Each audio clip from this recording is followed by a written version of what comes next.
Okay. Over that loud music, you can hear me now, Empress Ella G. You need to turn up a little bit. Turn it up a little bit. Turn it up a little bit. Let me see. Okay. Let's see what we can do here.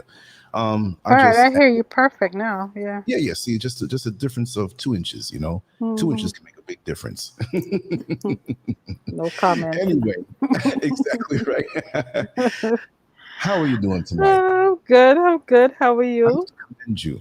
I'm good. I'm good. I had an action-packed day today, as you saw. Yes, I you got some did. footage that everybody has yet to see. I'll upload it tomorrow. And no matter how long this show goes, I have a little monologue in my heart, and then I'll crash happy with a smile on my face.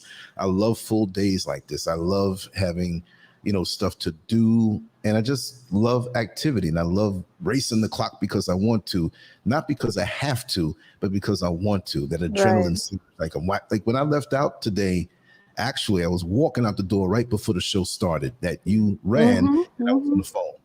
And Mhm. when I was in the Uber/Bolt, it was really a Bolt, and just going down and in the street, and Lazia showed up. We switched to back dialogue afterward that I want to say was really, really valuable in the kind of conversation that you had. And I also want to say that, with you having the power of attorney over the Lance Scurv Show, which means you run things even over me. I put a little clause in there. Mhm. You were discussing a food show, and I want to say that whenever you're ready to do it, set it up, and I'm ready to roll. And Okay. if it's successful, which I think it will be, we could run it weekly, right? And so people Yeah. bring their recipes, bring the dishes. And because I have a certain classification on how I eat, it might be very hard listening to these shows, but it doesn't have to be vegan. Okay. Right. We're going to talk about the foods that we love, the foods that we make that might be unique to our culture, or the twists and turns on a common recipe that grandma used or you use or whatever. So it'll be foodgasms, maybe we should call it that, right? But it's going to Mm. be the food Mm. show. And Yeah. anything good is a gasm, right? Q-tip gasms. Yeah. When you Yeah. put the Q-tip in your ear and your eyes are getting all up in your head, you're like, making faces. So Mhm. anything that Mhm. feels good, we're going to do, but it doesn't have to be restricted down to, just vegan because that's what I am. I'm not that narrow-minded. I know we have a broad world out there, and I welcome everybody. You pick the date, but I'm saying this in the beginning of this show, so those who listen to it will say, okay, he's really going to roll with this. And you Mhm. also spoke about healing, so we got to have a kind of healing show going on, and the techniques that we use to heal ourselves and overcome certain things, because one show's not going to cover it. We have to have multiple shows to do so, and so Right. we'll sprinkle with because I have a certain number goal of shows that I want to do each month, just to keep good content out there constantly. And it's going to not be challenging, but it's going to have to be precise with my schedule. And I have to work around that, and I'm going to commit to the regular evening shows like we're doing. We're just not going to really put an exact time, but it will be before the day is over. And next week I'll say it's going to be this time. So now that I know that I can travel about, you can run things. So if I'm somewhere else and don't get in front of the computer, I can still get on and we can vibe. So that's good for everybody to have the regular content. So we know 8 a.m. Eastern Standard Time every morning. We have the morning show, the rising show with Empress Ella G. And we're going to set a time next week where we have our regular evening shows regardless. And we'll Yeah. shoot for a certain amount of time. But if the spirit takes us beyond that time wise, which means more participation, then so be it. Right. And I feel Right. like That's exactly. Yeah, right. that's how we do it. We That's know the what we're key choosing word to there, do. participation. We Yeah, don't want yeah, a static chat exactly. room. We want participation from our Right. chat audience. Yeah. And my ceiling fan is blowing really fast. Is We that can't a hear it. bother to the sound? You can't No. hear it? Mm-mm. Okay. All right. So, that being said, I do want suggestions for different things that you'd like to see and hear us discuss on a regular basis. We throw these things out here, but participate. Nobody participates. Nobody gives any suggestion. That's the Yeah. worst part. Yeah. Exactly. We're trying to bring shows, not that we can't think of content, but we want to hear what you want to hear, Right. not just what Right. we put out there, Exactly. Exactly. No matter and how detailed, like I said, we like to mhm, go with surgical precision on specific topics, but general topics like that with a food show, why not? Send in your exactly. pictures. You know what I mean? Send them in so we can see what you made and prepared, even ahead of time, and then we'll put it up and Hmm. you come on and talk about it. We'll give you the Exactly. screen. If you want to show your face, you want to get in the kitchen and show what you do while you're doing it. We can do that. Hey, The possibilities are endless. So I'm here. exactly. Like I said, as a servant of the people, we'll go where we want to go to get the specific type of content out there, because it's not about me, but like I said, it's the platform. And then this is a way of bringing everybody together. It's not some ego centric, whatever it goes the way I say it has to. No, it's not like that. It's Right, not right. rigid. we will speak on spirituality. Of course, we'll have the comedy shows, which is going to be another one really this Friday or Saturday, maybe Saturday. Who knows? We'll make it every Saturday. I don't know. But, we'll see. Needless to say, it's a wonderful thing, and we're going to morph and grow, but we're just going to get the feedback. If you go to the LanceScurv app, there's a little tab on there that has feedback. Go ahead and just write something in there, or send your information to Lance@LanceScurv.com. LG will pick it up, and I'll pick it up.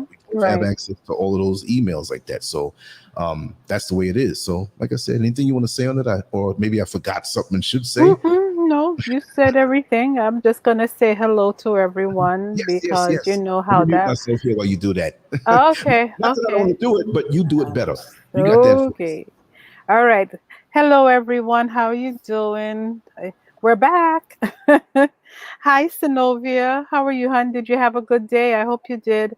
Let me see. Hi, Queen Yasmin. Yasmin. I like that. How are you? How's everything going? Love you too, my dear. Let's see. Hi, Eric. Good to see you again. Hi, Brian. Peace and love to you. Hi, Superman Heru. Grand evening. How are you? Miss T. Hello, dear. How you doing? Good to see you. Hi, Reese. Oh, dear. What happened, honey? You seem like you had a bad day. Well, I hope after we do this show, it'll raise your spirits a little bit. I don't know if it will, but we'll see. But it's good to see you here today. Hi, Take. Good to see you. Let's see if anyone else came in. No one else came in. All right.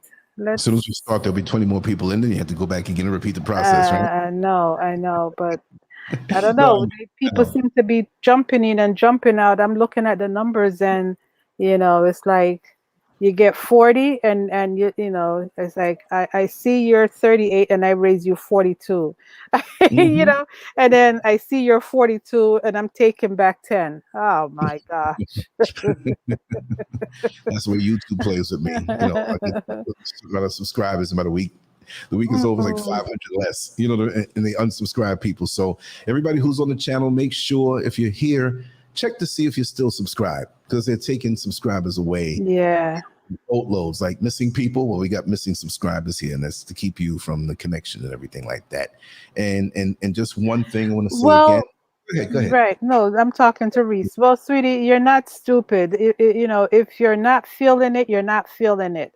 You know what I mean? We're not going to say exactly what you're talking about, but I do know what you're talking about. So go with your convictions. Nobody's going to judge you here. This is a judgment-free zone. So you're not stupid if you don't want to. And if you do, because you feel you don't have a choice, if it's a job related thing, you have to make the final decision, hon. Yes, indeed. Let me find this link for the email sign up. Hi, Labine. How are you? Or Lieben? Lieben? Good to see you. Yes. Hi, Denise. Go ahead, Brother Lance. I'm just saying hi, Yeah, and I will focus on that. There are some projects that we're finishing up very soon. I'm not driving right now. When those projects are done, I will be driving, and that's for a certain reason about, how we cultivate the land, motherland. Yeah, we're going to have a lot of that even personally. Right. Reaching out to more people. As far as like when you say cultivate, I guess you mean the farming and, all that stuff. But as far as sharing how people buy land, we have to be very careful out here because there are a lot of shysters. Not everybody is. Right. Have to make sure to vet people, because in the past, I've been kind of hoodwinked by, individuals that claim this and claim that, and I will not pass on the information unless it's totally authentic. One thing that I will say, not because it's just, you're just pushing one person. No, I get no kickbacks from anybody. I don't want kickbacks from anybody. I just want that satisfaction with anything that I suggest, that you say, damn, Lance Scurv suggested something to me, and he wasn't looking for from anything, from anything from me or for anything from me. That's the satisfaction that I get. Seriously, because who does that? Right. Out here, and people whisper and people talk So if I'm lying about anything, trust me, it will get It around. will get We'll reach around. out to you and say, Exactly. so somebody Exactly. has to be that person. And like I said, I do believe in a balance in nature and what blessings. I'm not going to say it in the biblical way. People will say, "Oh, be blessings," and they break down the words and stop speaking English. Then we know English is a cursed language anyway. Right. Right. Communicate the best way we can until we adopt another language that's more native to our vibration. But that's how my blessings come, because I don't have to look out for anything. Things come to me out of nowhere, and I pass those. I'm like Costco. I get the savings and I pass it along. Exactly. They Exactly. pass everything along. They keep it Right. for themselves. But I mean, that's the way it has to go, and that's the way it is in nature. One thing serves another. The Right. bird eats off of the tree, the plant, the fruit, or whatever, and he flies around and he doodles on everything. And that doodle drops down at the base of another plant and it has nutrients in it to keep it warm and the seeds inside. And it's just a cycle. The leaf gets, in the fall, it turns brown and, gets brittle and falls down back into the earth. But the minerals inside that leaf, the nutrients inside that leaf dry up and go down into the soil and nourish the roots again. So we have to see how we fit and everything. When we remove ourselves from the cycle and say, "Oh, I'm doing it all on my own." Okay, well, you go ahead and think that. You're not doing it on your own. You're part of the cycle, whether you like it or not. So adopt the spirit of the cycle. And you know what I mean? And I want to give a shout out to our sister Amani, the empath. My dear friend who's on social media with me, and especially on Instagram. And she shot me a really appreciative letter, a note in the comment section on one of the videos, one of the photos that I have on the video and stuff. Right. And I was like, wow, sometimes people make a simple communication, just like 2 sentences or something, and it touches you in a certain way. And by the way that they move, that is sincere. Right. So that's my responsibility to carry myself in a transparent way in what we do here. And I can't lay off of this. It's just, I'm not going to say this an addiction, because that means you're out of control, but it's a passion. Right. So, I said, you know what, let me send her a private personal video walking down the street. I was down by Oxford Street today. And so I was heading over to the art supply shop, which I missed it by like 15 minutes because it closes promptly at 5. Later on during the week, I might go down there. But I sent her a message, and it was funny because I didn't anticipate talking to her. So I had the phone in my hand. And when you send somebody a message, and in the last message you sent, and these phones are so sensitive, my finger somehow hit it. Oh, and I looked my. at the phone again, You're and it was like her. 4 or 5 seconds she was already on. Oh, wow. So and she was on. So I said, I didn't mean to do this. Not that I didn't want to hear your voice, but I'm not a creep like that. But you're the last person that I sent a message to, and that's what happened. But since you're on the phone, thank you so much. And wonderful person, nice voice, and you could hear so much in a person's voice, the love, the warmth, everything like that. So he spoke for a few seconds, and I said, listen, any topics you have, let me know. Thank you so much and everything. And that was that. That's how you use social media, to show love and to encourage people, make folks laugh, and sometimes, when you get the trolls coming around on a negative level, you got to get up in their backside and chew them. Even if they come at me, fine, but don't come at anybody here in the wrong way. Because I'll turn into something else, and I don't like that part of me.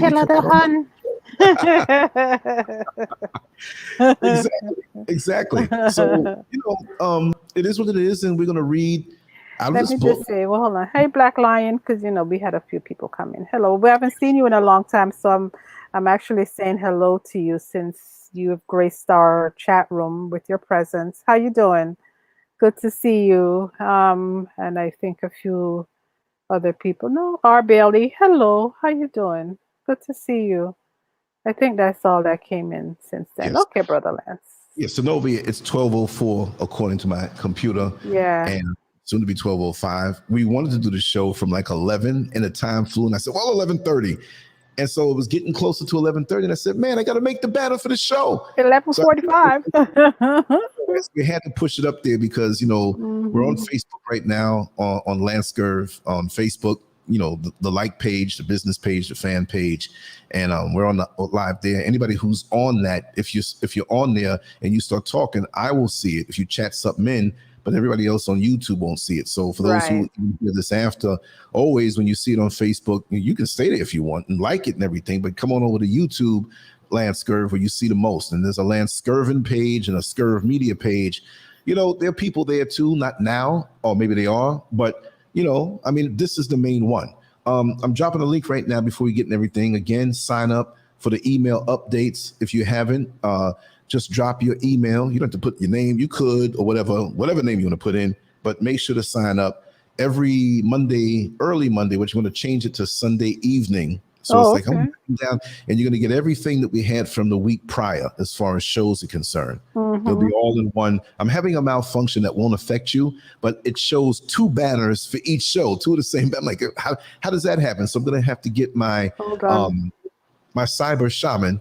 Oh, you have to go for a second? No. I'm just, I was looking to see what you were talking about. Yeah. So when you go there and you actually receive, because when you go there to sign up, you're not going to see anything funny, but sometimes you'll receive that, but it's going to have 2 banners. Okay. And it's also in the chat room, everything for anybody who can't figure out each particular letter the way it is. You just click on that link and put your email address in there. I won't send stuff every day because that's going to bug you. You'll be tired of seeing it. But I send it once a week, the accumulation of everything for that prior week, all the shows we do, since we'll be doing multiple shows a day, for the prior 7 days. So that's add up, 21 shows, 28 shows, 35 shows. We don't know, but you'll get it all right there. And whatever you miss, you'll get on the next week because we'll have it at a certain time. And if you wanted to change the time to change it, Lance, put this up Friday night. My weekend's just starting and I want to see what you got going. Well, you can come to the channel or you can just get that and maybe I will adjust it. Again, download the app. You see the information on the bottom. It's not bootleg. There's a couple thousand people that have the app in their phone. About 3,000-4,000 people. Really close to you. I have it. Yeah, and that's an intimate way of keeping. Just you can hit the button, boom. You don't have to put it in the address. It takes you right there. Doom, doom, doom, doom, doom, doom. Doom, doom, doom, doom, takes you right there. Oh, I know a place. I can't see. My voice is all crackly from talking with Azita. We were straight cracking up today, and we had we start. We walked past a very small hospital on Oxford Avenue there, right? And it's small. It doesn't even look like a hospital. We saw an ambulance backing in. We're like, why are they backing it over there? So, that's a small hospital. One of those little, it was a hospital, but it was very small. And so, we were looking for some shade and we were videotaping across the street. The sun was in her eyes and she don't like the sun like in her face like that. I'm used to it on the camera. So I was holding the camera. So I said, well, listen, let's go over there across the street and do it there. There's a little shade. So we went across the street between these parked cars. People were walking by. We weren't blocking anybody. And this big burly security guard, which he was big and burly, but he wasn't strong. I sized him up, but it wouldn't come to that. I would not do anything like that to get myself deported, right? That would be a joke. So anyway, he didn't like the fact that we were videotaping, but the video camera was right in her face. So I wasn't surveilling like I'm some mysterious, suspicious person surveilling the hospital to free the people who have COVID and take them out of there. And So he walked up and immediately this guy had a serious issue. He walked up facing her and turned to me, what's your problem? You got a problem? What? And I said, let me just relax. You know what I mean? I said, last I checked, I don't have any problems. Evidently you do, sir. You know what I mean? Wow. Sia chewed into his backside, not with profanity, but she straightened him out. She's like, sir, the hospital property starts behind the fence over there, 8 feet away. We're on the sidewalk. They're not used to that. But it was almost like in this particular case, he was an a-hole. A-holes are universal. They can be in any country, any nationality, any race. But he happened to be a native Ghanaian a-hole. I'm not calling all that, but he was one. He had a problem with me. Right. And when she was talking to him like that, which it was proper, he would direct things at me. I'm gonna have to get my boss. Like he wanted to flex. The perception is like you see us with these cameras. They were small cameras, right? You guys got money. You're out here flossing. You're American and you're floss. And I don't mean to say this like to make it divisive. It's not, because there were wonderful people that we were talking to as we walked up and down. Of course, we saw that. Exactly. You saw so good. You saw it for yourself.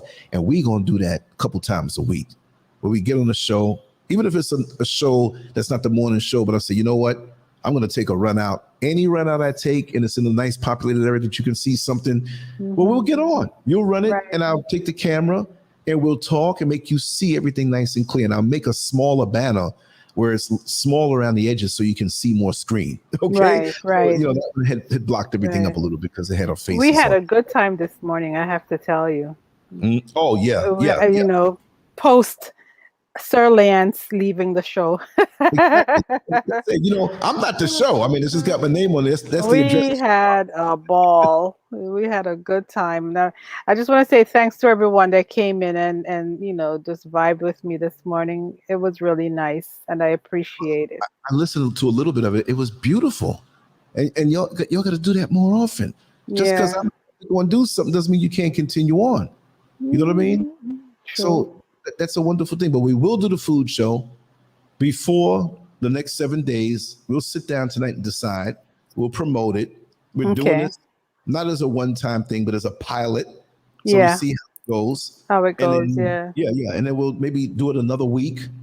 But it may be too soon if you do it another week. And if we do it another week and see it slow down, we'll pull it back. We could do it once a month, and start out once a month and see how True. do the pilot, see how that works, and depending on the feedback, it could be once a month. Something to look forward to. Yes, Ms. Tiva Station. It was wonderful just listening to all of you. Yes, it was nice. Yes. And see, this is what it's all about, because to me, seriously, being a man in the male energy, we're going to be speaking about aggression, which is not relegated to any sex, but usually the crazy outright aggression. It's not going to say male dominated, but when it's senseless, right? And sometimes the aggression is subtle, but it's there. Here you go. And very tense. You can feel the adrenaline. You might be in a place where you can't let it out, fight or flight, right? But what I'm saying is that, listen, fellas, an old school rule: when you take care of the ladies, everything will go all right. Now, for those out there later on, it's like, oh, you're a simp. You're this, you're that. Well, call me a damn simp, because I ain't no simp. All I know that when you have the female energy with you and they're okay with things and they flow, you're going to have a good time also. They will take care of you. That's what it is. You take care of them. On the comedy show now, Tip. Listen, let's just put it out there in a decent way. If we make sure you get yours, we gonna get ours. Okay, so take that in the way you want. That's a universal law. Yes. Yeah. Yes. Yeah. So with these shows, if it does seem to have more female energy, so be it. Because there's so many places where, and platforms out here, where it may be a male host, or the guy who runs it is a man. It's his show or whatever have you. And it's just too much of not letting people feel free to talk, express themselves. We need more of that. You know what I mean? And it's not like I have to pull back, because I'm right along here with you. I know when to shut up. Like when it's time for that energy to come forth, I'll roll with it. I'll be a little more soft-spoken. I'm like, yeah, y'all have a good time, because I'm enjoying this. Yes. You know what I mean? Yes. It doesn't have to be a battle all the time. Hi, Sister Miko. Miko in the house. How you doing? Happy birthday, Sister Miko. Happy belated birthday. Guys, everybody in the chat, please say happy birthday, blessings, and earth strong greetings to Sister Miko. Yes. It was yesterday, but we didn't do a show last night, and so I didn't get a chance to tell her. But happy birthday, sweetie. I hope you had a wonderful day. Hope it was awesome. So let's all I'm just thinking jokes she told me. That's why I'm laughing. What? No, just jokes that she said, just saying happy birthday to her. So it's like, in my mind, the year in review with Sister Miko. Sister Miko, I know. Running through my head. Oh man, she got me messed up in a good way. So anybody who has a birthday in the chat room, let us know ahead of time via email, and we won't have to wait. We're just gonna bust out with it, Yes. Put your name in the banner, say happy birthday, whatever show we're doing. Exactly. Let's make this thing customized, y'all. This ain't no big production where, we're receptive to ideas and things, and we're a family here. And it doesn't mean, like I always use the analogy where, okay, we're in the mall right now, and we're just in a particular shop right now, but the mall has many shops. You know what I mean? And we support each other like that. Yeah. You know what I mean? So that's what we do. So just because we're on this show doesn't mean that we can't promote Lizabitty or Lucia. There's some people I ain't gonna promote, because they jerks and they've said and done things to me. But the people who roll with me, like, okay, I have a scroller. When I click it, what does it say? Let's show Sister Elizabeth some love and go and subscribe to her YouTube channel. Boom. Right. Right there just now. That's been sitting there from our last show. Okay. So support. Who does that? But when I know somebody's a jerk, I don't do it. Exactly. So check this out. We always have things ready. Boom. Make sure, I should have said to subscribe. I said 2. I got to correct that. But Lizzie is 75 Black Unicorn. And then, Oh and yeah. But I might not sell shoes. Go to my buddy down the street or down the hallway, and get the shoes over there. It's not about so, and I don't do this randomly because there are serious people out here who have a serious problem with me. And they always, throw little slights behind, not publicly, things get back to me. I don't hold grudges, but then I'm not gonna mess with you then. Right. Right now, Black Lion, we're actually, the book challenge right now is The Laws of Human Nature. That's on the banner. Yes. The Laws of Human Nature. That's what we're reading from. Yeah. At least once to wet my whistle. So keep talking for a second. At least once a week, we're trying to take a chapter and read from it and dissect it. And after that's done, we'll move on to something else. But right now, that's the one that we're working on. The Laws of Human Nature by Robert Greene, Greene. So that's where we're at. So I see 64 people watching. If all of you that are watching love Sister Miko and enjoy what she brings to the platform, because she brings a lot of knowledge and wisdom, based upon her experiences in life. So let's just really, show her some love tonight. Even the ones that don't normally want to say anything, just pop in and give her some birthday love, please, and thank you. Yes, Black Lion, The Laws of Human Nature by Robert Greene. That's the book we're reading from right now. And yes, if you don't want to buy the book, you can download it on PDF from pdfdrive.com. You can download it from there. And I noticed in the comment section on one of the videos, they were asking about that same very link, but I think you put it down. I put it and it keeps disappearing. I don't know what it is. I've put it 3 times already. Well, 3 times to that individual and once just by itself, and it keeps disappearing. Yo, they're up in my comment section really jacking up. I'm serious. Yeah. I'll see through my app everything from where I stand, and then I'll go back in the actual YouTube page and it's gone. Then I go back and it's gone. Yep. And then there are things that bypass my filters that I put up. Yeah, they remove subscribers, and they even put moderators of strange people I don't know. You have it already? Oh, hold on, Brother Lance. We're on chapter 16, Black Lion. Yeah. Sorry. Should take a sip. Geez, you're drinking. You're making me thirsty. Come on, man. No, I don't think so. With your wonderful, make a lot of young men out there thirsty. You create thirst. No comment.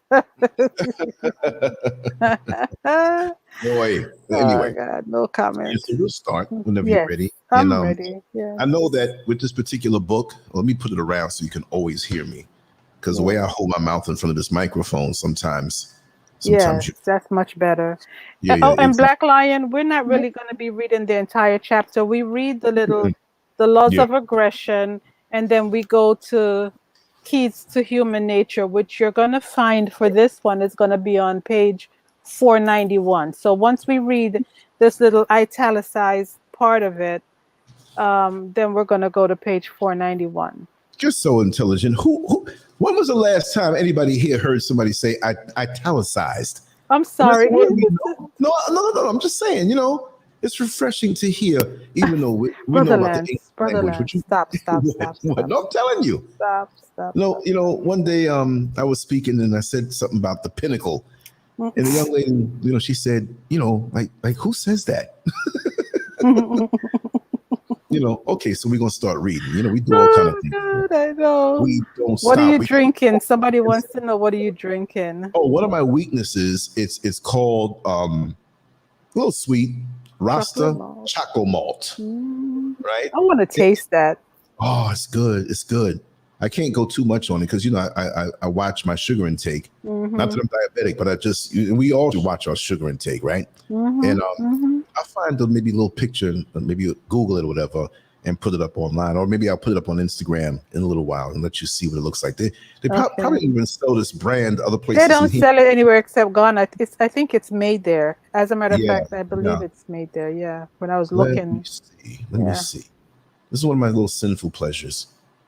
So what I do, and not that this is part of the topic, but I'll just say what I do. I won't have one or two every day, and it's non-alcoholic. Okay, it's got a little sugar in there, but hey, whatever. But I'll buy a lot. I'm not gonna drink them all up, but I do know. I may have 3 or 4, something like that, and then leave it alone for a couple days or a week or two. So when I get into it, I get into it, and that's it. I leave it alone.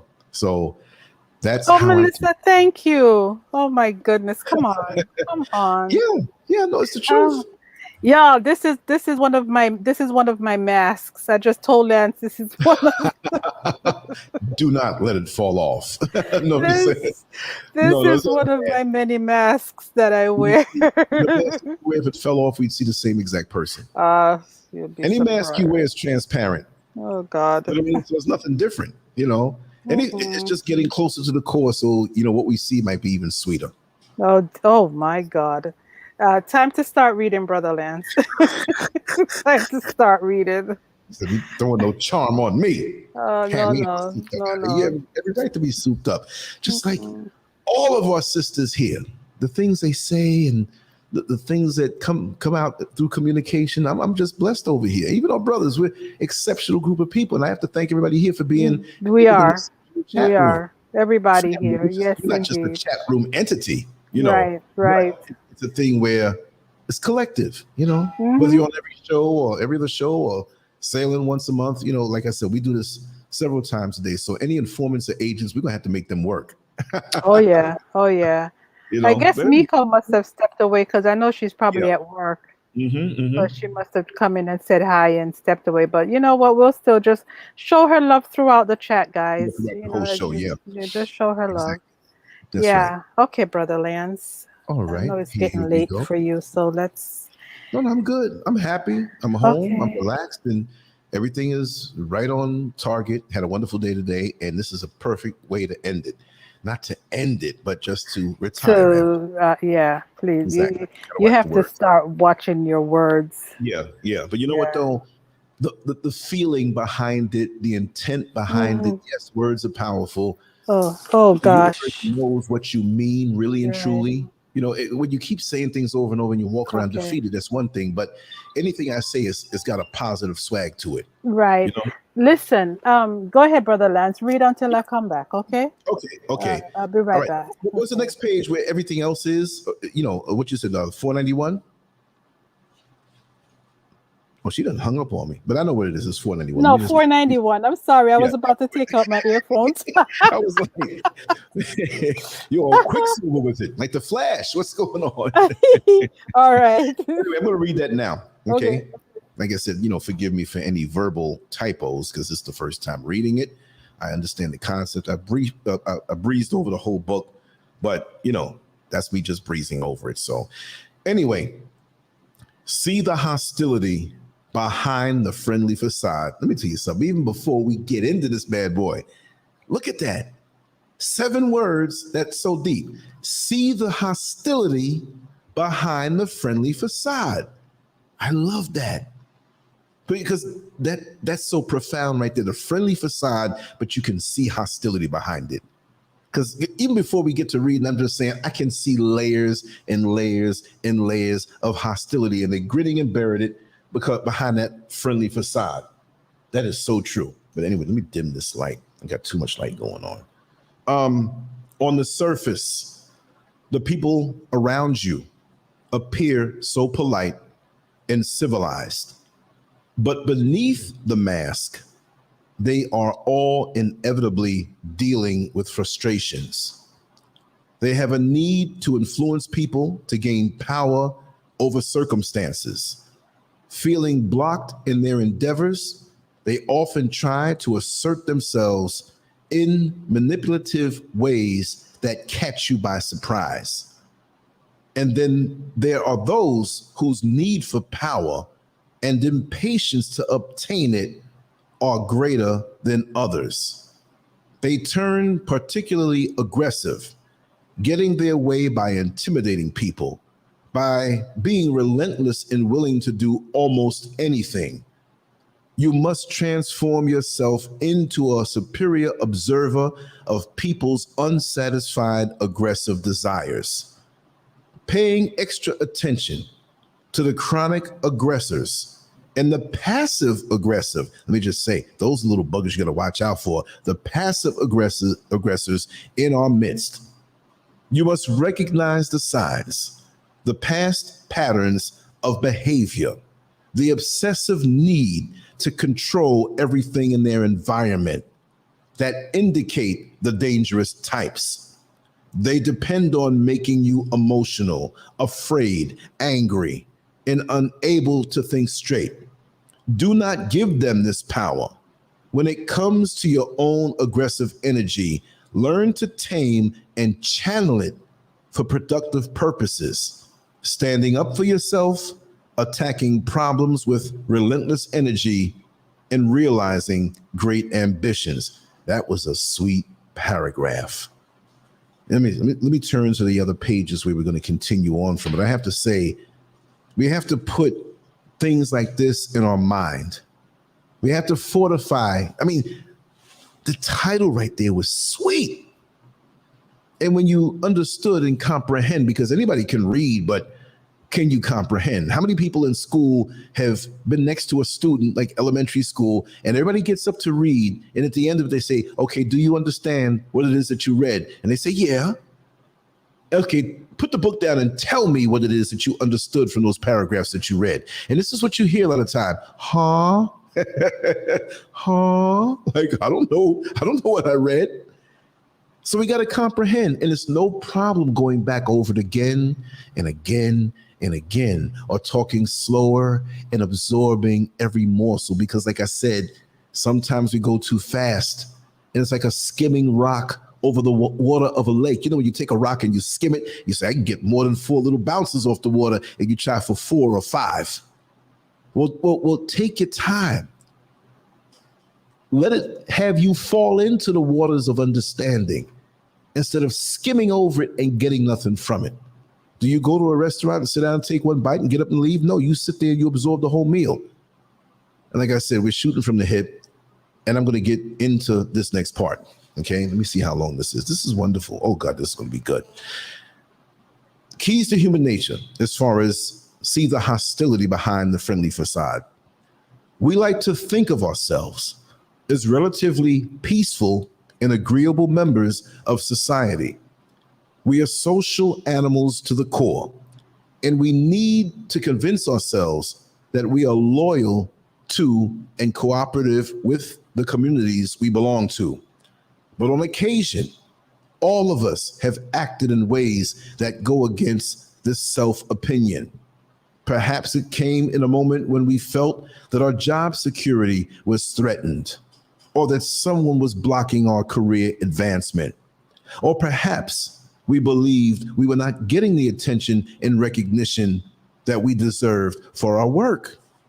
Or maybe it came in a moment of financial insecurity, or perhaps it occurred in an intimate relationship in which we felt particularly frustrated in our attempt to get the other to change his or her behavior, or we sensed that he or she was going to abandon us.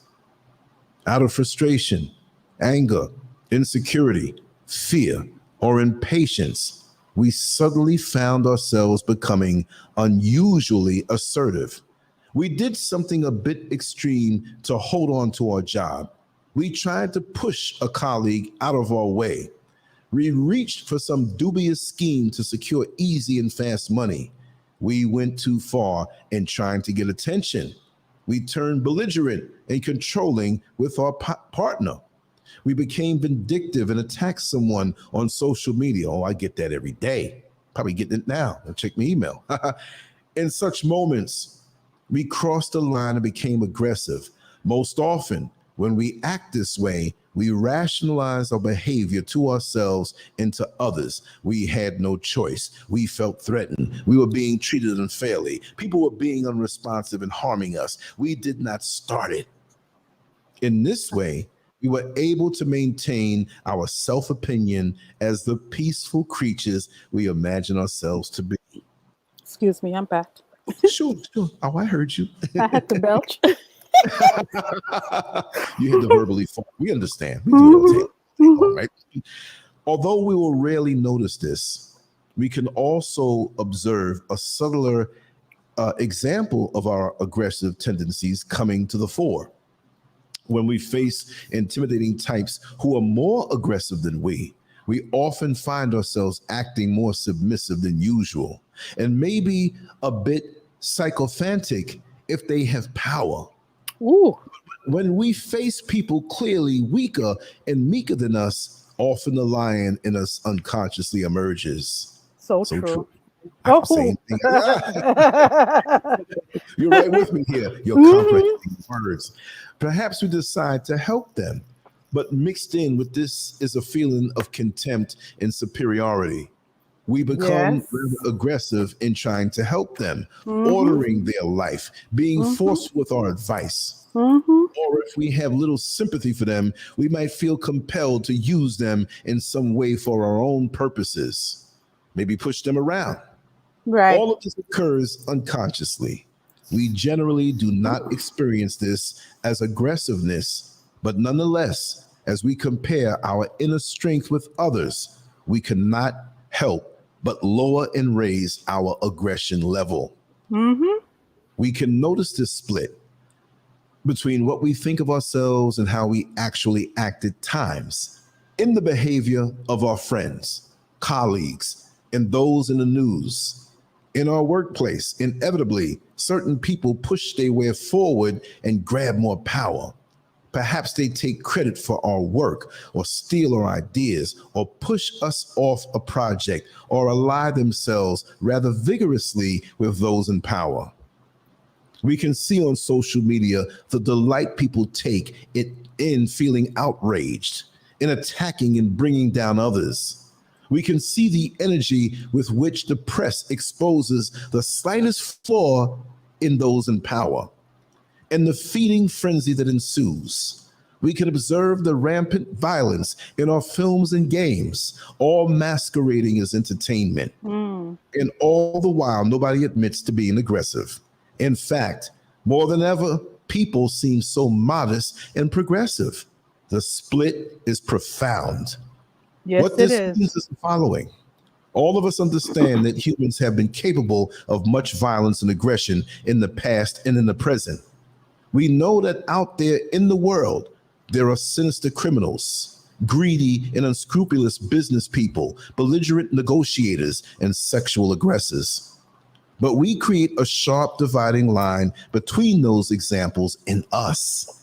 We have a powerful block against imagining any kind of continuum or spectrum when it comes to our own aggressive moments and those of the more extreme variety in others.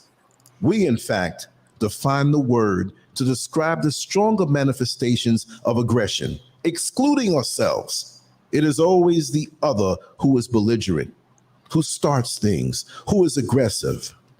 This is a profound misconception of human nature. Aggression is a tendency that is latent in every single human individual.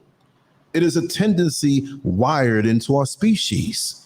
We become the preeminent animal on this planet precisely because of our aggressive energy, supplemented by our intelligence and cunning.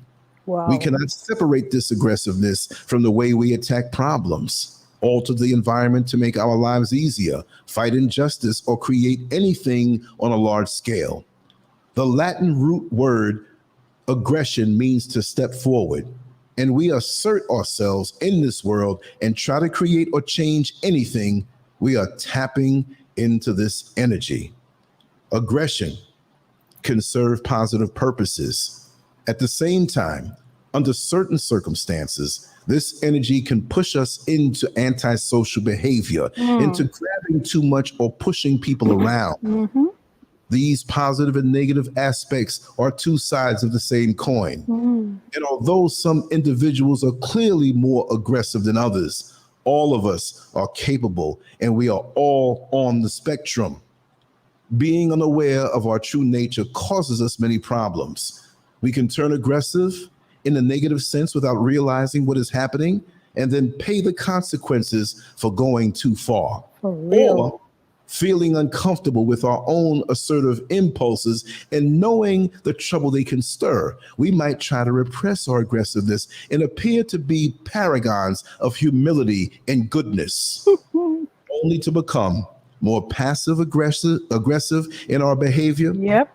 This energy cannot be denied or repressed. It will emerge in some way. But with awareness, we can begin to control and channel it for the productive and positive purposes. To do so, we must understand the source of all human aggression, how it turns negative, and why some people become more aggressive than others. Well, God darn. Let's talk about it. Well, and yes, I did pay attention in school. I wasn't a dummy. You sure did. You said some words up in here that I knew you understood. And I had to go look for I ain't gonna lie. I get like about maybe 50 words in that one paragraph I have to check out. I didn't know what they meant.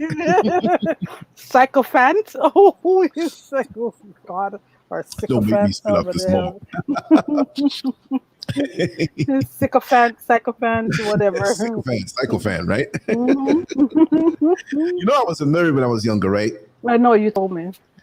And I was a wiry guy. It was very strong. And I would rather sit down and negotiate and talk and let's work this out until you get smacked in the face and knock somebody out. Now you're the bully. And then you learn to get your body up and whatnot. But I'm still a nerd, man. I don't want to be the aggressive looking big head dude that people take me to be. You know, I like to talk. I like to think. I like to ponder. I like to plan. And I really don't like getting angry and getting physical. I don't like it. Let's get physical. London Blues, the beautiful avatar that you are, but you're so Hello, London. How you doing, hon? The world by looking at your face is just a small snippet of the beautiful aura that you carry that we can see through a mere photograph. See? You got me going on a psychological cerebral level. I'm so cerebral right now, you know. I can talk some crazy stuff right now when I'm in a mood like this, right? When I'm in this mood, I can talk romantic to a female corpse, and where there was no moisture, there will be some. Okay, I'll put that one down. Let me take a sip. Oh my God. Did somebody forget to tell me that this is comedy night, or I think somebody forgot to tell me. Hello, April. Oh, Synovia, you didn't know what EEG stood for? Oh my goodness gracious. Eric got that started. Yeah, Eric right, couldn't be bothered with typing out my name. So he started that EEG thing. Hi Riri, how you doing? I forgot to say hello to you yesterday. I saw you after the fact, but hi there, how are you?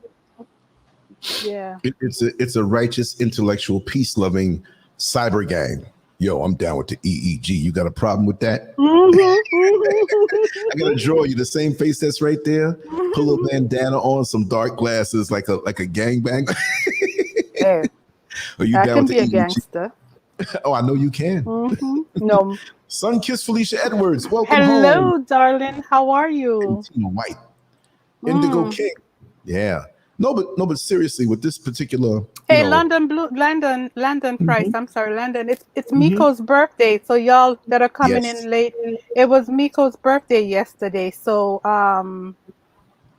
we're saying hello and happy birthday to her, or her strong greetings. Okay, Brother Lance, break down what you just read for us, please. No, I'm just playing with you. I comprehended it, but really what was said several times in different ways. The bottom line is that we all have, when we look at things that happen on the news, and we see that a man came home and, caught his wife in bed with another man, or even worse, his best friend, and he goes off and he kills the both of them. And then unfortunately, he might do away with the children and kill himself. And we say, oh, no, that could not be me. I would never do such a thing. But we're really kind of running away from ourselves, because like the book said here, we all have the ability to be aggressive. And when we see something happen around us, or a person around us that is more aggressive, or a situation that ended up disastrous from somebody's amplified or unlocked aggression, we try to, we kind of like get a little more passive, At the same time, those who are intimidated by other people who have more aggression or aggressive situations, if that person is more passive than you, we could sense that. And then we somewhat become the bully, maybe not an outright bully, but one who will say, okay, I'm the big man around here now. I was passing around. It's just like, okay, you work on a job and you have your direct supervisor, and he comes around with his chest pulled out, pulled out. What kind of job is that, right? Okay, an adult store or something, but it's his chest pushed out. Yeah, right. And now he's the man or the woman. Right. And there's these different conflicts on a psychological level and even direct level that are going on, even in speech and the way they say things to you. But when you see your supervisor reprimanded by his supervisor, he's sheepish now. You see what I mean? When he has to get called into the office off of abusing people, it may not be outright something that sends a woman home crying or a man waiting outside like for him to come out when he comes out, but something of an accumulation that builds up, right? And we have these little battles going on with us every single day. If you really look into how we deal with people on a regular, whether it's a job or neighbor or whatever, what position they hold over your life, what proximity that they hold to your life is the way we usually act with them. You see, and we can adjust it. I'm not saying that we're all waiting to come out and be aggressive on anybody, and only the people who we feel are below us in status or a certain hierarchy we do. Because the best way is to be, okay, let me just talk about Manny Pacquiao, who lost his fight over this weekend. Yes. What was up with that? Well, I mean, I can talk for 6 hours. I can talk for 12 hours on that. Now, of course, we excuse the typo, son. Kiss, you're brilliant. And that happens to the best of us. Look, I had to do this banner over with the lettering 3 times because I misspelled and went ahead and merged all of the layers and went and put it up. Oh, my God. And go back layers and do the whole thing over 3 times. Would you misspell aggression? No, I said the law off aggression. Off. Oh, gosh. I didn't even know that. And on the bottom was the law of human nature. Now, I could have gotten away with that, but that's not what it is. It's the laws of human nature. I hate those little typos, but I had other things going on that were distracting me. Right. And I was cracking up here playing another little song there, I'll bring that up. The other Hal Rubin song that nobody knows about. We'll talk about that. Right? Oh, Daddy. So I do believe, right? And suffering and orgasm. But anyway, so we are all in this game. So when we think and we can lie to ourselves and say, now we might be, and this is me talking, it was me talking the whole time as far as my opinion. But I said, no, I have dreams about this and voices, but we need to really look at ourselves, because we have these raw things that are laying dormant that we can manipulate depending on, and there are certain situations where we can't control it. And I've talked about it before. I came in and saw an old girlfriend in the bed with another man. And the breakup was imminent. It was already dead, the relationship. But because I was cool at the prospect of it, I have to say, I held my head. I have to say that even before, you see, what happened was she had a measure, not total control, but a measure of control that I gave her over my life when we were together. I wasn't a simp, but it was like I'm a laid back guy. I can tell you what it is that I need, and I'm cool with that. You take the rest. You know what I mean? If I'm eating some other plate, let me get one more potato. You can take the rest of the plate. You sure? You sure? No, I'm good. So because of that, she would try me. But once she saw that I was a very strong individual under the bottom, it was like, oh, who we think he is. Right. As things slipped away because I wanted to move to a different level. And I have to say, this is the girlfriend that I'm not going to make it about me and just that, but I want to use this as a personal example and tell it. It's a perfect example. Yeah. So, we were wild together. She was a switch hitter, a carpet muncher too, and she was a wonderful person. And I was young and there were benefits in that. But as I got more mature in my 20s, I was like, you can't be doing this. But she was really exceptional on all levels, on the intellectual level. If you didn't know that about her, you would be like, wow. Everybody liked her. She was physically beautiful, intellectually stimulating. My conversation and hers, like I say, people I hold aside from Empress Elegy and many others who are here, but my old girlfriend and my brother, my blood brother, who's 11 years old, that's a crack problem, a drug problem. That brother can talk, right? And if he had a podcast, the numbers would be, if me and him had a podcast at the same time, nobody would be like, yo, we love you, Lance, but we got to go with your brother. He is fascinating. I'll give him his props. And with her, it's the same thing. And that's what got me attached to her. And I knew about that. She admitted about that, about her preferences about a week after, but everything was just so almost perfect. And it wasn't like at 22 years old when I met her, I still had the wildness in me now. Right. But she caught my eye so much. It was like, wow. And that I was like, most guys would be like, wait, what? You mean we can bring girls home? And I wasn't like that. Just to do a little background, I was already a male stripper for many years, doing bodybuilding for many years. I did all those things. I was a veteran of the game before I was 20 years old. Okay. Wow.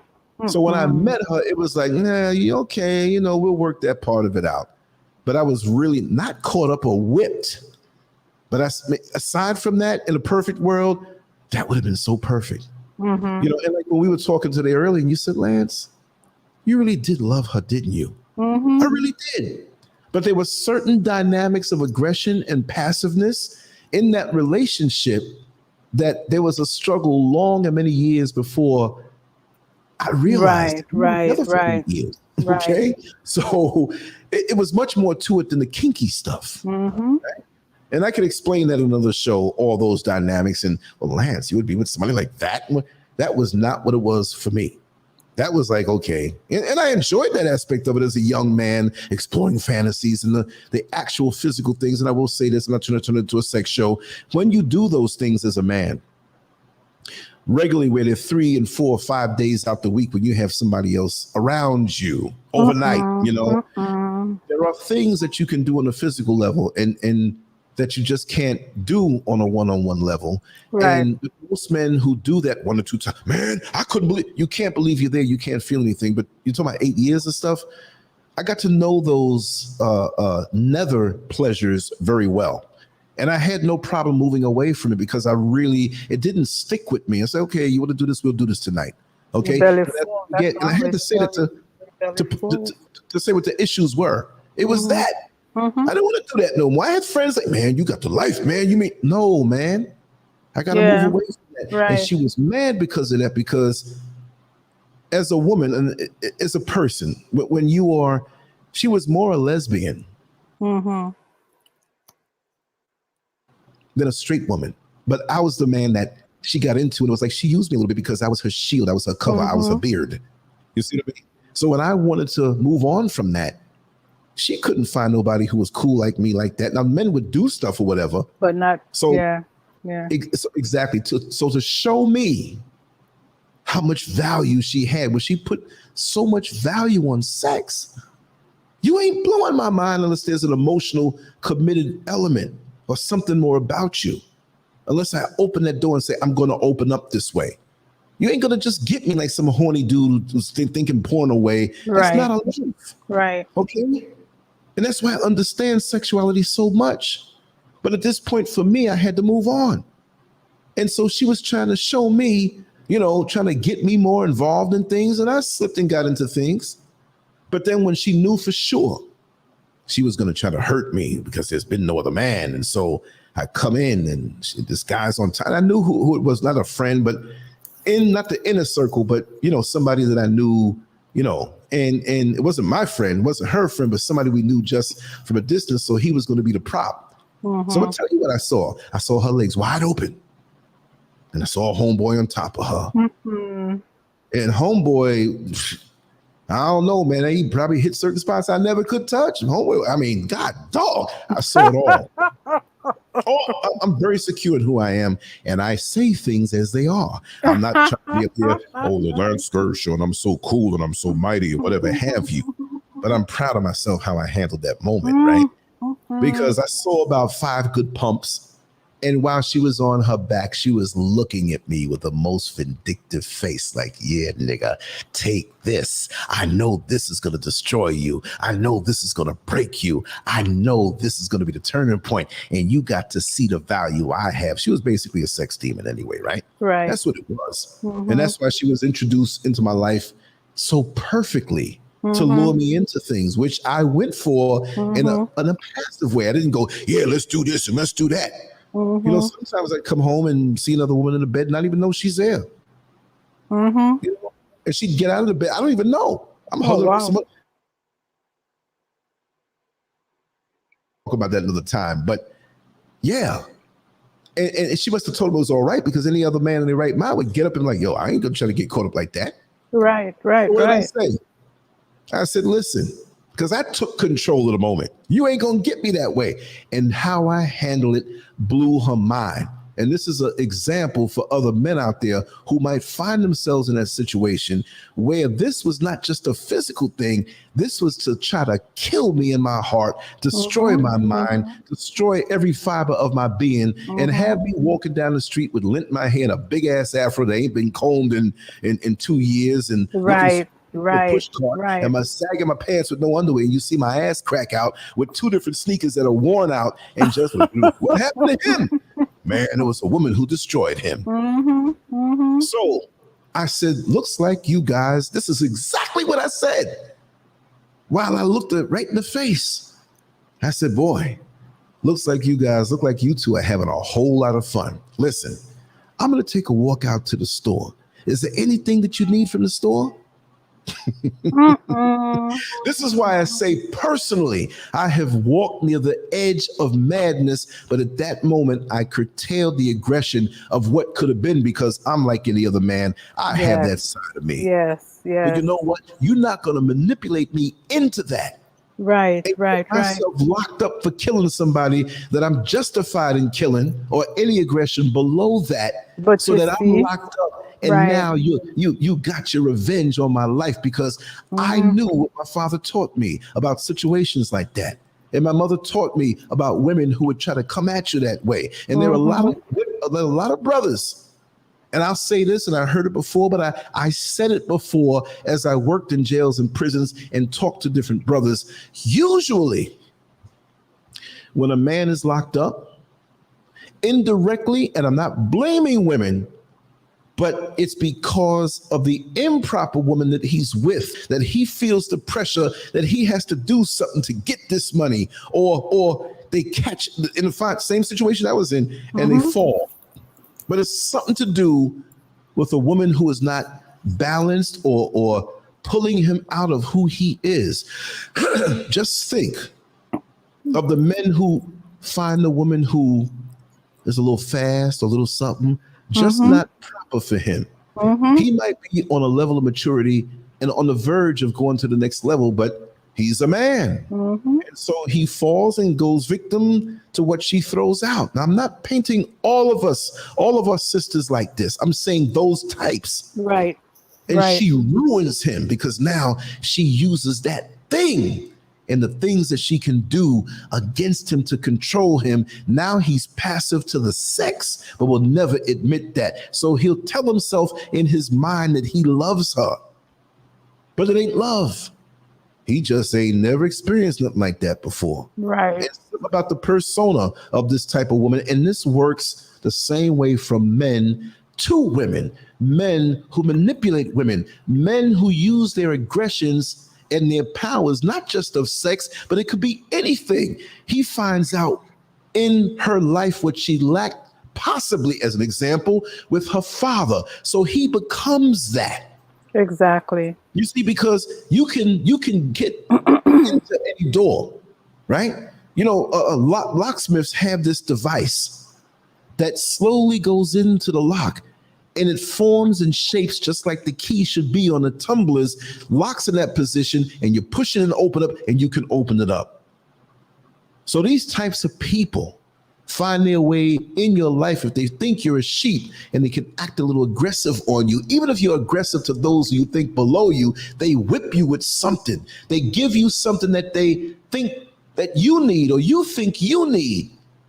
And they sit right into position. And this old girlfriend of mine, who I was with for a long time and had some really wonderful times, and really I can separate that. Right. What it turned into. So as I closed the door, I said, well, listen, I'll be back in a little while. Continue on. Continue on? Do I want them to continue on? No, I'm not crazy. But I took charge like it was me orchestrating it. Continue on. Mm-hmm. You see the words? But inside I was shaking. Oh, inside, my God. I was crushed from the visual, and I wasn't destroyed, because I know I'm the man in many areas too. We got to know ourselves, but only because I knew that, and not just in a sexual way, that I'm more man than he could ever be. And I got to find out a little more about him after. But I mean, he was used as a prop. That's all. But then you violate me like that, I know ain't no going back to. Okay, oh you my did God, that. That's a done deal. Yeah. Now you out. Up in my house? No, you ain't gonna do that. I could have killed him, and you would have never seen me now. But my father always told me, never get caught up in a situation when you forget the future. And he had to say a woman, because I'm not no man who's a homo or anything. He wasn't demonizing women, but he knows how loving and romantic I can be, and giving the attention, and just I give. And I gave in that situation, although it was a bit bizarre and kinky, those dynamics. You gave all right.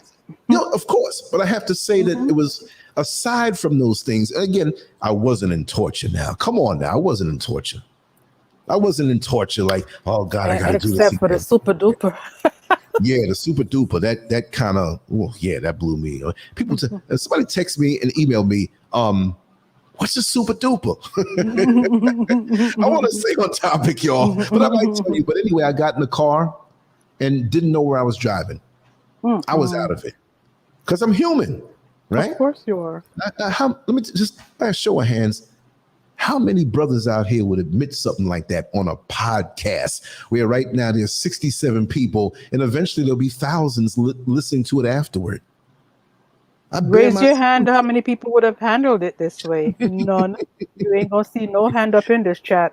Yeah, and maybe there's some who can, but how many could admit that? But I do know that she passed away. I found out. It's funny, September 11th, 2017. Yeah, 2017. Now, how do I know that? We had no contact. We have a lot of mutual friends, but a song came on. It was in 2018. I was up late at night, like I always, tooling around, and as things hit my brain, I'll Google something really out there, that a memory or a name, and boom, like, wow. So I was not the guy who I'm Googling her every day, because she had a few things business-wise. She was a businesswoman, and a song came on, and it was a memory that we both shared, like a joke, because I was the same person, with all the other stuff. And she had a heck of a sense of humor also. But I will say the last 3 years or so before that happened, she began to get, not that anything dark is bad, but I'm just speaking that way.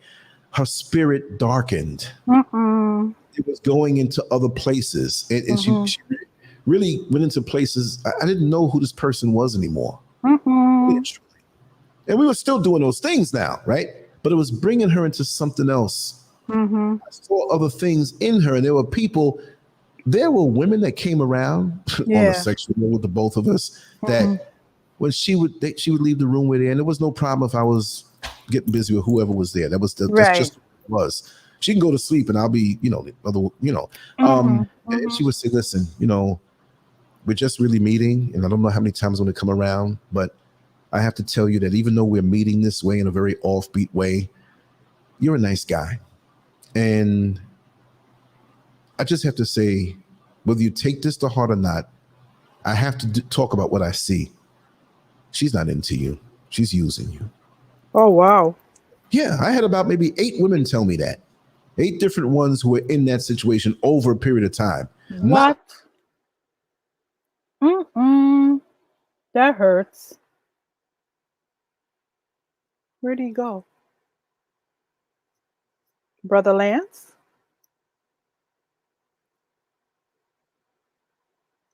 Did he just get cut off? I hope it's not a power outage.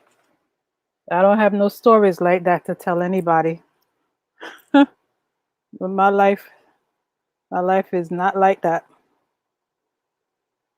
Not even close. Let me just see if I can find out what happened. Or is it me? Is Lance there for everybody? Oh, okay. No, he's not. All right, he got kicked. He got knocked off, ladies and gentlemen. Let's see if he's able to come back in. Oh, you're very. Oh, I hate this.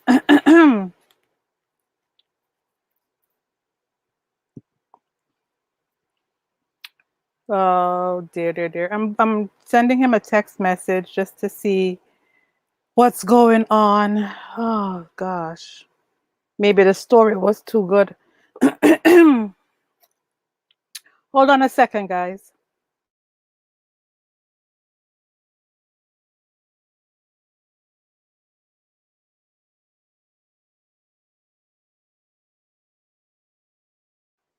Yeah, he'll be back, guys. He just, for some reason, he got knocked off. But he's coming back in. So we'll just hang tight until he does.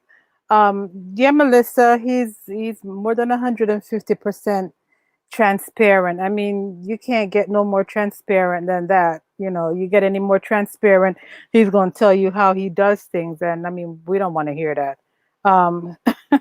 So, this is who he is. And I kind of missed the first part of what he was reading for the aggression stuff.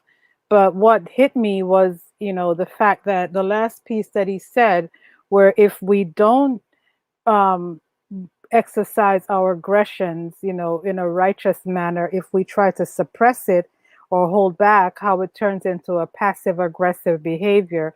And how many of us know people who are passive aggressive? And how many of you does that drive crazy? When instead of people speaking up and saying what it is that bothers them, or just speaking whatever's on their mind, they throw off and they say little quips, and they do things to show you that they're upset or they're not happy or whatever, but they never come out and speak how they feel. That's the thing that I hate the most. Is people not being forthright and speaking their minds. There's more than one way to skin a cat. I know there is, and you just one way to skin a cat. You figured out another one. I jumped to the next computer. I don't know what's going on with this one. Oh boy. With and I think I know what it might be. Let me just check. That's why I got that other tabletop modem. I made sure, because I know stuff like this would happen. The portable one that I keep, that's what I was doing the show through. Right. I'm here. Let me just reach over here because it's kind of dark and I have to go. The table's really cluttered. Let me just take a look at this thing. Okay. Yes, Zenobia, cowardly behavior. Absolutely. I mean, there are times when, like Brother Lance just said, you have to be able to handle your aggression. And some people... Actually, 90 seconds. I have to put this light on and walk away for a second, but I'm here for good. Give me a second. Okay. Sorry, guys. I'm eating my dinner and talk to you. So if you hear chewing Please forgive me. I don't normally do this, but I am so hungry. I haven't eaten anything all day. So I'm eating my dinner and talk, you know. Yeah, sometimes we have to, we have to hold our tongue. We have to curtail whatever we feel building up inside of us. But it shouldn't be the norm. It shouldn't be where every time something pisses you off, you swallow it, because it's going to have to come out, and it's going to come out in one way or another. And 9 times out of 10, people either look at you once again as being weak, or they're just highly disgusted with you because they just don't know how to take you. Thank you, Synovia, darling. I'm having fish and chips. I'm British. I eat fish and chips. Thank you. Thanks for what is it, Rachel? Raquel, is it a hard C or a soft C? um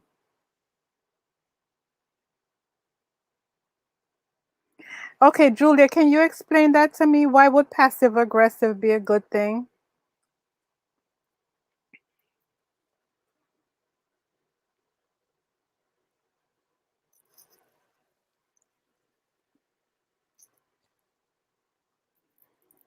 I found out the reason why. What You happened? know, it's so simple, right? Today we went all day today, and did our stuff on Oxford Street in Osu. Okay, Rachel. Yeah, Mm-hmm. I had my modem with me, right? My Okay. portable modem, and I keep Mm-hmm. a battery backup. And I bought that other bigger I didn't need that bigger one today. The smaller one was good. The battery pack, Mm-hmm. the battery brick. So I would plug it in, make sure, but it would always keep a long charge. The mobile battery, the mobile modem. I didn't realize that I didn't take it out my pocket. I'm supposed to take it out my pocket and plug it in and let it keep power while I'm doing the show. It's been in my pocket this whole time, and we got into like an hour and 15, 20 minutes maybe into the show. Oh, wow. The battery was low, and the battery was low from when I came in. The first time when I came in and went back out to run to the store, I just cut my phone off and plugged it up to get a good charge. And I plugged the modem. I thought I did. No, I did for a good long while. Then I had to go back to the store. But by then I Right. thought that it had a good charge. But even that cord wasn't plugged into the USB power strip. So I was Oh, surprised. wow. So it It cut off lasted the that power long. ran out. Right, right, But that was that one on one computer, because just in case little things happen. So on the right. other computer, it's plugged in, and I have the tabletop modem on it. And really, it's a more quality, because I can put 64 different devices on that one. Ooh, I don't need that, ooh. and I can put about 15 on this little portable one, but I only use it for the shows and going out. Well, Mm-hmm. why do you have two modems? Well, if I leave with the portable and Mr. Scurv needs to go on the internet, well, then that's messed up. So we have an internet here that stays, and we have one that whoever goes can take that one.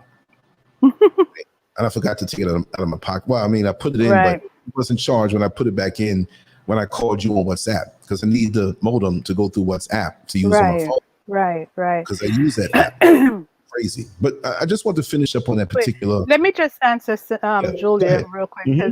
because we were talking about passive aggressive, and I Mm-hmm. said that when people swallow their aggression and then it gets regurgitated as a passive aggressive behavior, that can be very annoying, because they're not being forthright with you. You know what I mean?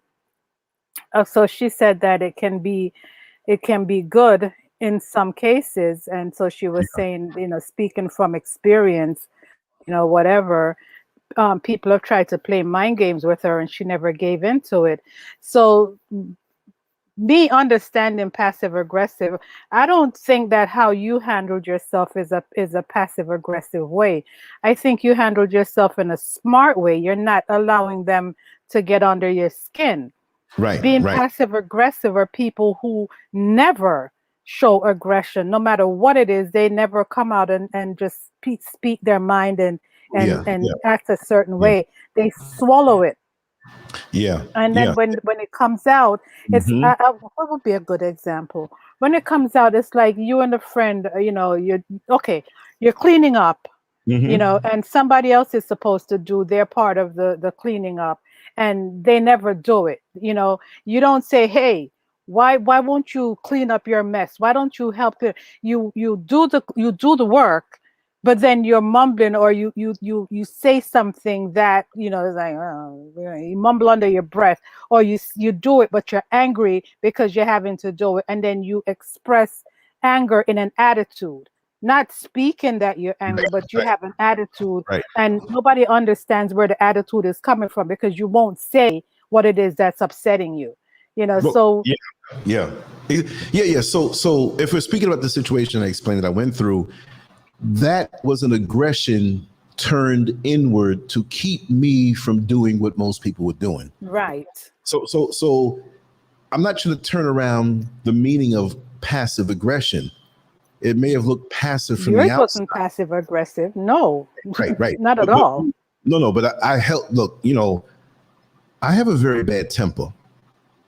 Not now per se. It would take you getting in under my skin, layers and layers and layers, and not really being receptive to rectifying any differences that we have. And you just take it too far for long, and just outright,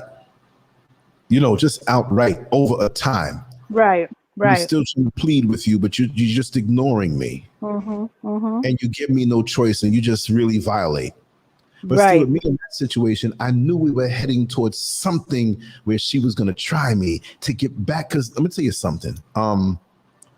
I don't know if she felt like she was dirty, Mm-hmm. but that in itself, that type of sexuality was a power trip for her. Mm. Who can slay most men Mm-hmm. and get them to? I mean, but she would, she was Mm-hmm. a seductress. She Mm-hmm. was very good at what she did. And I'm not saying Mm-hmm. that in the bed, that too, but with people, she would seduce women who were like not even thinking about stuff like that. She'd work on them over time and brag about it. I have to talk about this side of it. Yeah, you do. So, she's working on this, working on that. And to me, it was like, come on. Like after a while, it was like, it was a thrill, kind of like, oh, I'm living this way, whatever. Mm-hmm. Dude, so I was younger in that same relationship. Man, you got it made because and they just knew everybody they saw me or her with. Like, we know what's going down. Right. Damn, I came by your crib, man. You had 4 or 5 of them up in there. You know what I mean? And it's like, Mm-hmm. I didn't have money. I wasn't famous. You wasn't had nothing on me. And I don't, but she used that. And that was her power in her mind. Just like you have a dude who may go to the gym and have big muscles. So every time you see him, it's going to be about that. But maybe he is living in his mama's basement and don't have no money. You know what I mean? Right. Or you have some people who go to church all the time and beat you down with religion just to make you feel bad, make you feel dirty. But that's the only thing they have power in. But they might be, batshit stupid. You know what I mean? Right. And want to pick up a book or vibe on a different level, or Right. whatever it could be, mentally, physically, spiritually, emotionally. A lot of us don't have ourselves in check in certain areas, and we have some areas, we great in certain areas, Mm-hmm. but we're deficient in others. That's Right. like putting $50,000 security system on every single window and door in your house, but you got a cheap Home Depot lock that's broken on the back of the door swinging open. You think they're going to bust through the security system? They're going to walk in right through the back door. Exactly. So like boxing, protect yourself at all times. Have your game tight in every part of your being and know when you're manipulated. Like I knew she was trying to manipulate me, either to get a rush out of me, make a scene, and there's cops there and whatever. You're not going to get that out of me. Mm-hmm. I got a future. You're not going to make me mess up my future from the now, and so that's why when I built up this platform, when I was in another situation, right? Oh man. I said, you know what? This will live on beyond this. I know that. When you look up at the moon, when you look up at the sun shining down on the earth, what does it see? Right. It just doesn't see the earth. It sees all the other planets. Right. When you're on a stage performing, whether you're doing a bodybuilding contest or telling jokes or like my mother used to sing, you see her or me or whoever. But when you're on stage, you look down and you see the overall, you see all the faces looking up at you. It's not about a stage. It's just knowing that while you see a situation that's so big in your life, you have to understand the overall that's beyond you. You have to understand that there are new realities and other realities of things that you can get involved in. Don't give up the future for this foolishness that's going on around you now. You're bigger than that. Exactly. You know what I mean? Never lose touch with that. No matter how depressed you may feel inside a house and you feel like you're in a rut, or you feel like you just lost your job and you don't have no money and you're living with somebody else and you don't have this, there is a way out, because there are other realities right now. And I end up saying this on frequent shows, and this is not really the topic. I'm going to shut up a little while, but I have to make this point. Maybe somebody needs to hear this. That's what we do. Right now, and this is not a money thing. I use these examples, but I'm going to use these examples to show you that this very moment, somewhere on the earth, is 12 noon or 12:15, and it's bright. And there are folks getting ready to go to lunch, or they're up in the park, or some people are leisurely living a certain way. They're at the beach right now. Mm-hmm. Somebody right now is having a gut-busting laugh right now, without a care in the world, but maybe 2 years before they were near death. True. It's all relative. So you have to take your mind out of the immediate present, the immediate situation, and see that there are other places. And it doesn't mean a physical place, like you have to get up and leave your city. Maybe you just have to get up and get away from the people who are around you slowly. Some people you can leave immediately. We're breaking up. We're not going to see each other no more. We're not. You can do that. But there's some people who might be family that you got to get away from their mind, how it reinforces negativity in you, and they plant things in you. That friendly face with the damaging intentions. Right? The hostility behind the friendly facade is what I meant to say in the chapter of this book. So it still ties in. But what do those energies do to you? Mm-hmm. In your psyche? You lay down with dogs, you wake up with fleas. You can't do that. I know your father told you that one. Of course he did. I heard that one from, he was telling other people, giving other young men advice, and I'm single digit ages hearing this like, why would you sleep with a dog? You know what I mean? You lie with dog, you rise with flea. Exactly. I know a couple girls that slept with dogs. I know they had fleas. But that's what it is. So, you know, I shed some tears when I was driving in the car, but frustration, like, look at what I have to get rid of. And then I went through the period of like, man, we were together 8 years. Like, don't even get into that. I don't care if you're with somebody for 20 years. If they need to go, they need to go. This is going to kind of segue into what I want to talk about tomorrow, and I'll just touch on it. Right. Keep yourself busy with things that you do. Keep yourself busy with the aspects and facets of your world that you create that has nothing to damn do with nobody else. So when they leave you or disappoint you, or you got to get rid of them, you got something of your own. Not just one thing, but certain rhythms that go on. Say, for example, you get up 6 o'clock every morning, take a walk, or either go for a run. For example, once a week, you go to your favorite restaurant when everything else is good in your life, but you go to this favorite restaurant. Not just because of food. Maybe you can cook at home, but you go there. Or you go to a bookstore and stay in there for 4 or 5 hours reading different books. Those are the things that are going to support you. And I'm speaking from experience. I just told you what I went through in my life. Exactly. I told it. Most men talk about things to make them look cool. I'm not embarrassed of that. I still heard the theme from Shaft in my mind for days on end because I handled it well. You ain't going to get me up in no jail. You ain't going to get me up in no prison. I made some beautiful children after that. Mm-hmm. I'm where I am right now after that. Mm-hmm. Africa would have been nothing but a daggone nature show or a travel channel show with me sitting up in a day room in a prison wondering what that was like. Mm-hmm. If I gave into that moment. That's right. Beautiful daughters that I have wouldn't have came to be if I gave in to that moment. Sitting here and learning and finding out about this beautiful thing, the way we use it, called the internet. Yep. We would have never been doing this. Oh, no, y'all would have been doing it, but I would have been sitting up saying, man, I hear this, they got this thing with the internet. They got little phones and the social media, sitting up in an orange jumpsuit. And if I didn't kill them two, they were out living. And nothing went with that anyway, because he tried to see it. She's like, I don't want to be with you. So anyway, so look what it was. You know what I mean? He didn't know how to use what he had. Exactly. Right. Right? You better use it on somebody else. I'm not in there. No. Need to get his teeth fixed or breath stank. Oh, okay. But you wasn't making it seem that way. It was a facade. Mm-hmm. But then from what I'm hearing, and I don't wish the worst on anybody, no matter what they do to me, she somewhat went through some kind of depression. I just didn't know how she died. That's kind of elusive to me. I'm getting a lot of hush, whatever. But she kept up with that way of living. And I know I dodged lots of bullets because I never caught nothing in my life. My God. I never, ever caught anything in my life. Only a cold or the flu, but nothing like that.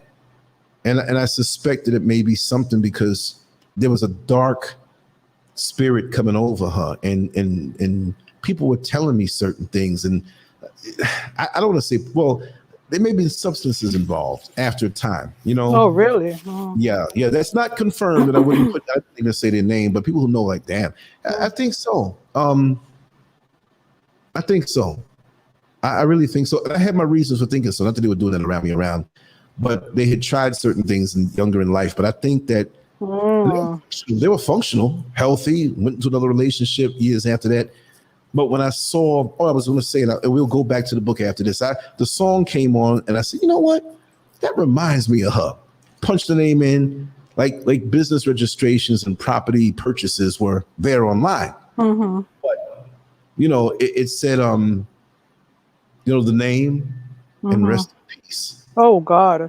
It was like a punch in the face. I was like, what? Because I was born in April, she was born in December of '63. So you don't think of this.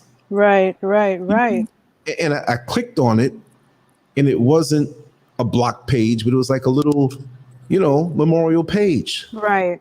They never showed a casket or anything like that. They showed pictures from her life. And I can see, of course, I knew her very well. So I saw some pictures around the time after we broke up, and I saw some pictures that were taken of her while we were together, but I wasn't in any of them. But it was strange because as I saw the ones where she was getting older in 2010, 2012, whichever year it was, it didn't have years on it. I can see at one point she put on a lot of weight and I don't know, but the pictures I saw, she did not look happy. Oh, wow. I'm not wanting this like revenge. Oh, see, she wasn't happy because it wasn't me and it wasn't with me. I'm not thinking that. I'm just saying, I don't know. There was something on her. That she was disappointed or hurt or something was on her. And she always smiles for a picture. And she just sat there looking a certain way. I mean, really like hurt on something. Like her life force was drained. And I saw some pictures where she smiled. And I saw the guy that she was with, up until a certain point. But even he was looking sad with her looking sad. I'm like, what the hell's going on? Yeah. So I know many people who are on that page didn't know me, but I left a very nice comment, a nice general comment, not like back in the day it was me and her. No, it wasn't like that. It was like an old friend passing through kind of comment. And those who saw my name, who maybe the family, they saw me, but her parents it passed away. One before, one just right before. It's crazy when you see how, and I'm seeing them all together in my mind, and I'm like, wow. The younger brother, who is the one who had the experiences with these entities taking him to different dimensions, well, that was the younger brother. And he didn't know the whole story, when we broke up. So he kind of looked at me like the bad guy because different things were told to him. Right. Convinced, but I sent him an email. I found his email address. He never answered, but it's cool. But I left a very nice message there. And when I went back to see if there's going to be any responses, because I wanted to find somebody that I knew, a niece or somebody. So listen, what happened? You want to know, right? Because it's like still a part of me, and so much time together. And I didn't ask anybody anything yet, but I left a nice message hoping that somebody would reach out to me. When I went back to the page another week or so to see if there's any responses, I found out I was blocked. Ain't there something? Yeah. So, it's crazy. So I was like, I don't know what that's all about, but no bad feelings here. Even after all that happened, no bad feelings. It doesn't own me that way. Right, right, right. And I've even written about some of the experiences we had on other decent levels, the wholesomeness of it and different things and whatnot. So I'm clear in my heart, but that's how life is, you know. It's crazy, you know, because she spoke a lot of negativity afterward into my life that never happened, you know. Really? Yeah. And things got back to me, and people were waiting for me to lose it. So that's one of the things that many people who know me say, man, if it was me, man, I would have lost my mind. I would have had no sanity. But you still here, so what's holding you up? Right, right. Things that you get into that are regular things in your life that are near and never lose yourself. That's all I can say to anybody. Even when things are good, if you love the person you're with, things might go sour. Help them out ahead of time. Let them do some things on their own that will undergird their sanity if something happens where a bad breakup, that kind of thing. Because let me tell you something. A bad breakup can hurt more than death. A bad breakup where you know that you love this person and they're around walking and you want to know where they are, like not stalking, but like, damn, we used to do this together. Oh, that's the song we heard together. That can haunt you, man. You got to have things that are yours and only yours that will undergird you. You see what I mean? Yep. So that being said, you know, it protects you that way. But if you get so far in where you have and lose your own identity to this person, which in a perfect world, you should be able to even go that far and they will keep you restored, but it don't work that way. And when something bad happens, like what I went did through. that. Yeah, see, and with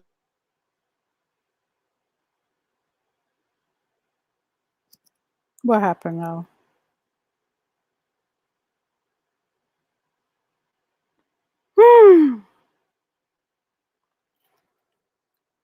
Okay. Somebody is playing tonight with the system because he's on his phone. He should not be knocked off his phone. So what the heck is going on? Man.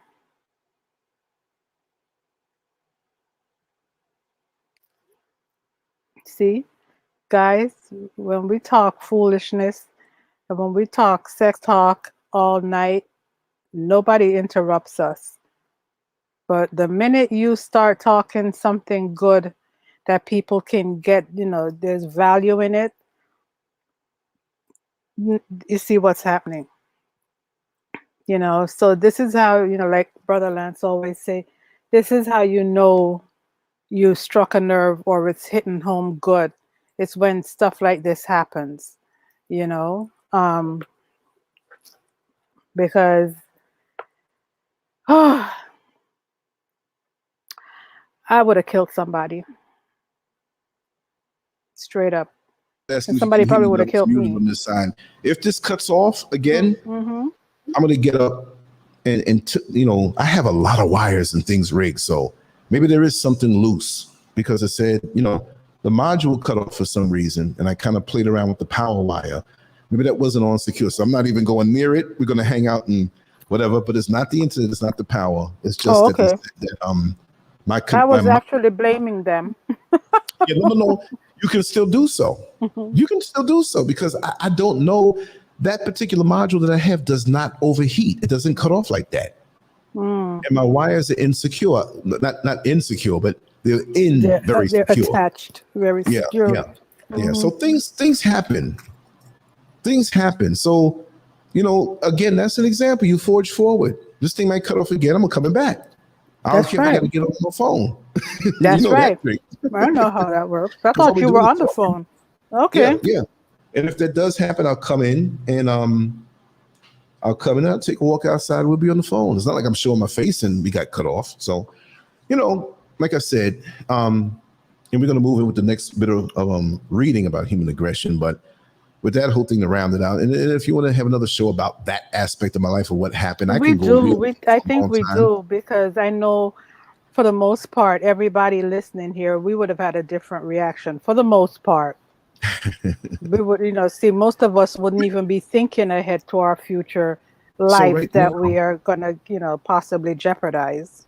exactly. So right now, not just right now, like for right now, but it's Mm-hmm. always been with is that certain aspect of my life where I keep myself prepared for certain situations. Not like I think it's going to happen now. Oh, Mr. Scurv, what you doing to me? No, it's not happening like that. But Mm-hmm. when I say being prepared for certain situations, because I'm strong in that area, and that particular scenario did not bring me in any insecurity because I'm very secure in who I am. Right. Okay. So wherever your weak spot is, wherever there's a crack potentially in your armor, that's where the enemy strikes. Yep. And so your enemy may be that frenemy right now, or that person who acts like a friend. You can't walk around life being paranoid of everybody, but you must regularly give them a credit check, so to say. Okay. Mm-hmm. Just because I pay my bills now doesn't mean that I'm going to pay my bills 6 months from now. I might get a crack habit and don't pay any bills. So run my credit continuously. Vet Right. everybody. It doesn't mean like, well, I can't trust you now. And it's been 6 months since I checked you up. Not like that, but just keep an eye on things. Mm-hmm. And when you see a flag, do not dismiss it being romantic. And I don't mean lovey kissy. See, he got knocked off again. I wish I could read minds. I'd finish his statement for him. I'd finish his comment. Oh my God. But what he's saying, we have to basically take a page out of that book and curtail our emotions, because that's what it boils down to. I know, Melissa. I know. No. We have to always be in control of our emotions. Um, and it's not easy. Brother Lance did what he did. And like he said, he drove around aimlessly for hours, didn't know where he was going, what he was doing, why he was going. He just drove around, and that was even something, because anything could have happened. You're in that mental state. You're driving. Sometimes you're driving, you're not even paying attention to where you are or what you're doing. Anything could have happened.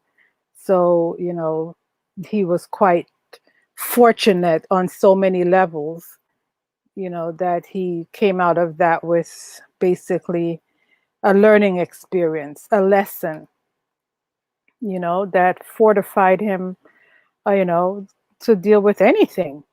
Because sometimes, to me, especially when you witness something, some things happen and people might know that certain things happen, but you don't see it. You just know of it. And that messes up the majority of us, you know. Can you imagine seeing it? Hold on, guys, hold on.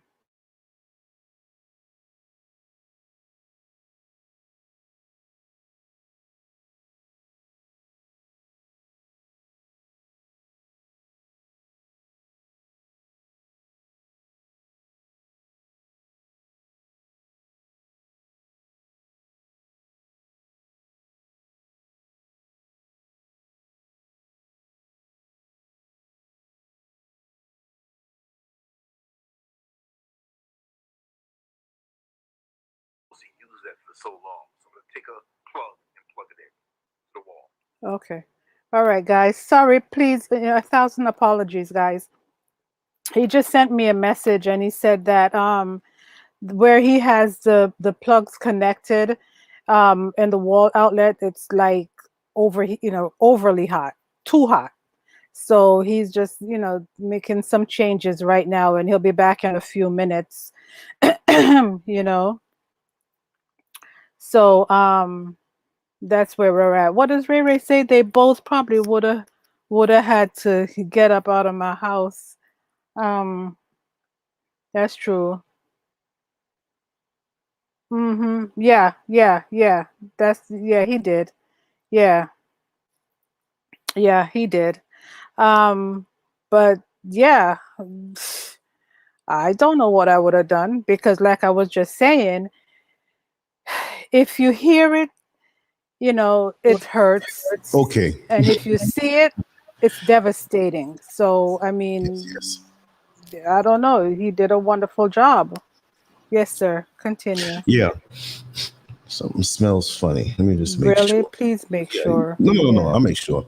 What happened was with this particular audio module that plays the music and has the sliders and can mute me and do all that stuff, it has a USB connection to it, which I'm going Right. to check in a second again. And when I pulled it out, because I thought it was like more immediate, like by the computer or the actual piece that goes from the module to the computer, because the funny thing, my internet went out, that plopped out, and that was logical. This was like, wait a second, I thought I figured it out. So when I actually took out the USB connection, Mm-hmm. it was hot. Okay. So I said, okay, I have more than one module and more than one connector. So I went into my other box and pulled it out where I plugged the one in, which Right. handles more power. So, electricity wouldn't bottleneck, which I think that this particular connection with the USB pretty much is like a temporary external thing. Like when I take this thing out to the street, now that I have an independent big charger. So Mm-hmm. that being said, I plugged it in. So because the module is not supposed to overheat like that, this can stay on all day and you leave it. Right. It's Right. even hot. So it's like, how come it's saying the mic is unplugged? Because when that Are those goes out, outlets just a little bit inferior? What the hell's going on? yeah. Now, if something happens now, I'm cutting all the lights on and we're going to take the show outside. I'm getting up out of here. No, I'm Right. just, Right. but Unplug yeah. So, everything and leave. but like I said, I'm reading Riri's comment. It's true. That reaction devastated her. Yeah.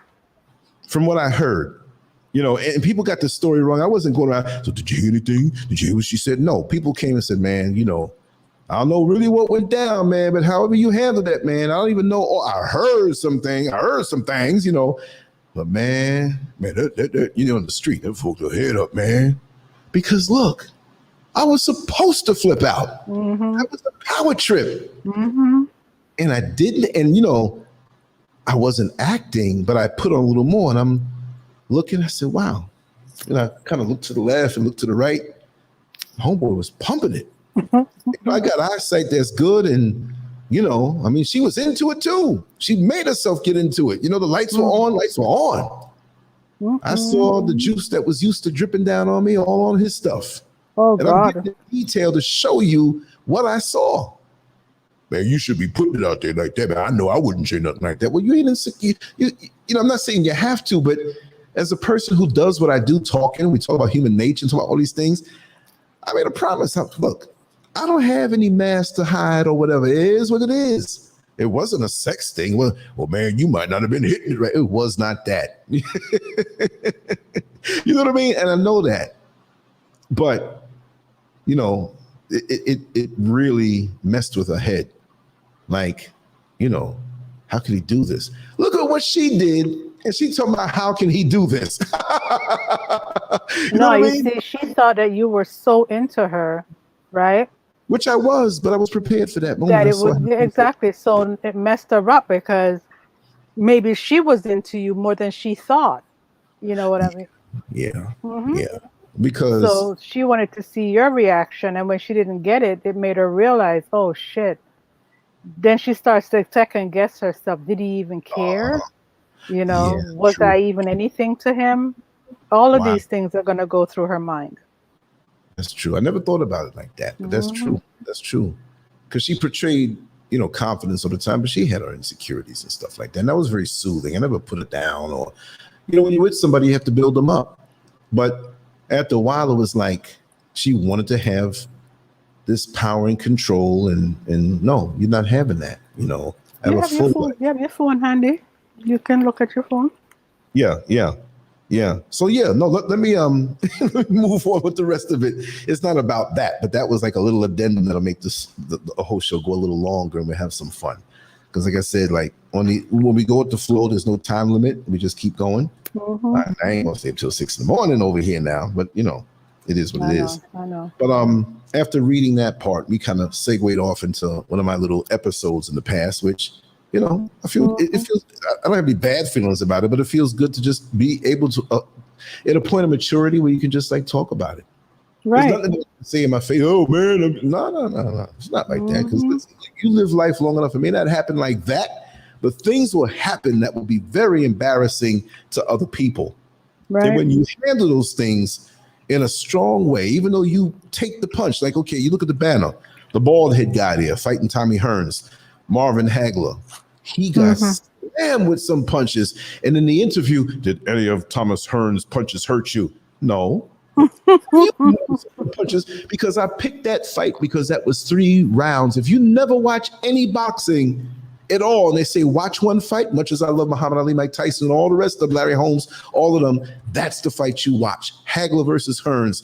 3 rounds of the most intense fighting ever in boxing, hands down, and nobody will dispute that. 3 rounds from the beginning bell until the end of the 3rd round when Tommy Hearns was carried away. You didn't know where this fight was going, and that can be your life sometimes. But let me read this here, the rest of it, right? And I'm having a good old time. I don't know about you, but a good old time. Yeah. Oh, Check yes. your phone. Oh, yeah, no, I got it right here on your thing. So as you send messages, I catch them. Okay. And it's at 90% charge, so I don't have to really charge it. But that's what it was. That USB was getting a bit too hot. Okay. So the source of human aggression. Okay. Unlike any other animal, we humans are aware of our own mortality. Isn't this something? And that we can die at any moment. Consciously and unconsciously, this thought haunts us throughout our lives. Not to stop reading, but I try not to live like that. I know it's coming, but why waste a whole life? Oh, I might die today. That means death dictates, and then you go through transition to something rosy and nice and beautiful. You're like, man, I wasted my whole life thinking about something that was like, it's something different. You dictate that. But anyway, we can die at any moment. Consciously and unconsciously, this thought haunts us throughout our lives. We are aware that our position in life is never secure. Yep. We can lose our job, our social status, and our money, often for reasons beyond our control. Right. People around us are equally unpredictable. We can never read their thoughts, anticipate their actions, or totally rely on their support. We are independent. We are dependent on others who often don't come through. We have certain innate desires for love, excitement, and stimulation, and it is often beyond our control to satisfy these desires in the way we would like. In addition, we all have certain insecurities that stem from wounds in our childhood. If events or people trigger these insecurities and reopen old wounds, we feel particularly vulnerable and weak. What this means is that we humans are continually plagued by feelings of helplessness that come from many sources. If this feeling is strong enough or lasts for too long, it can become unbearable. We are willful creatures who crave power. This desire for power is not evil or antisocial. It is a natural response to the awareness of our essential weakness and vulnerability. In essence, what drives much of our behavior is to have control over circumstances, to feel the connection between what we do and what we get, to feel that we can influence people and events to some extent. This mitigates our sense of helplessness and makes the unpredictability of life tolerable. Wow. We satisfy this need by developing solid work skills that help us secure our career status and give us a feeling of control over the future. We also try to develop social skills that allow us to work with other people, earn their affection, and have a degree of influence over them. When it comes to our needs for excitement and stimulation, we generally choose to satisfy them through various activities, sports, entertainment, seduction. that our culture provides or accepts. All of Right. these help us to have control that we crave, to have the control that we crave, but they require that we recognize certain limits. To gain such power in our work and relationships, we must be patient. We cannot force things. It takes time to secure our career position, to develop genuine creative powers, to learn how to influence people and charm them. It also requires abiding by certain social codes and even laws. We cannot do just anything and get ahead in our careers. We cannot force people to do our bidding. We can call these codes and laws guardrails that we carefully stay within order to gain power while remaining liked and respected. In certain moments, however, we find it hard to accept these limits. We cannot advance in our careers or make a lot of money as quickly as we would like. We cannot get people to work with us to the degree that we want them to, so we feel frustrated. Or perhaps an old wound from childhood is suddenly reopened. If we anticipate that a partner could be ending the relationship, and we have a great deal of fear of being abandoned stemming from parental coldness, we could easily overreact and try to control him or her using all of our manipulative powers and turning quite aggressive. Rotten. Feelings of love often turn to hostility and aggression in people because it is in love that we feel more dependent, vulnerable, and helpless. Stick a pin. Talk about that.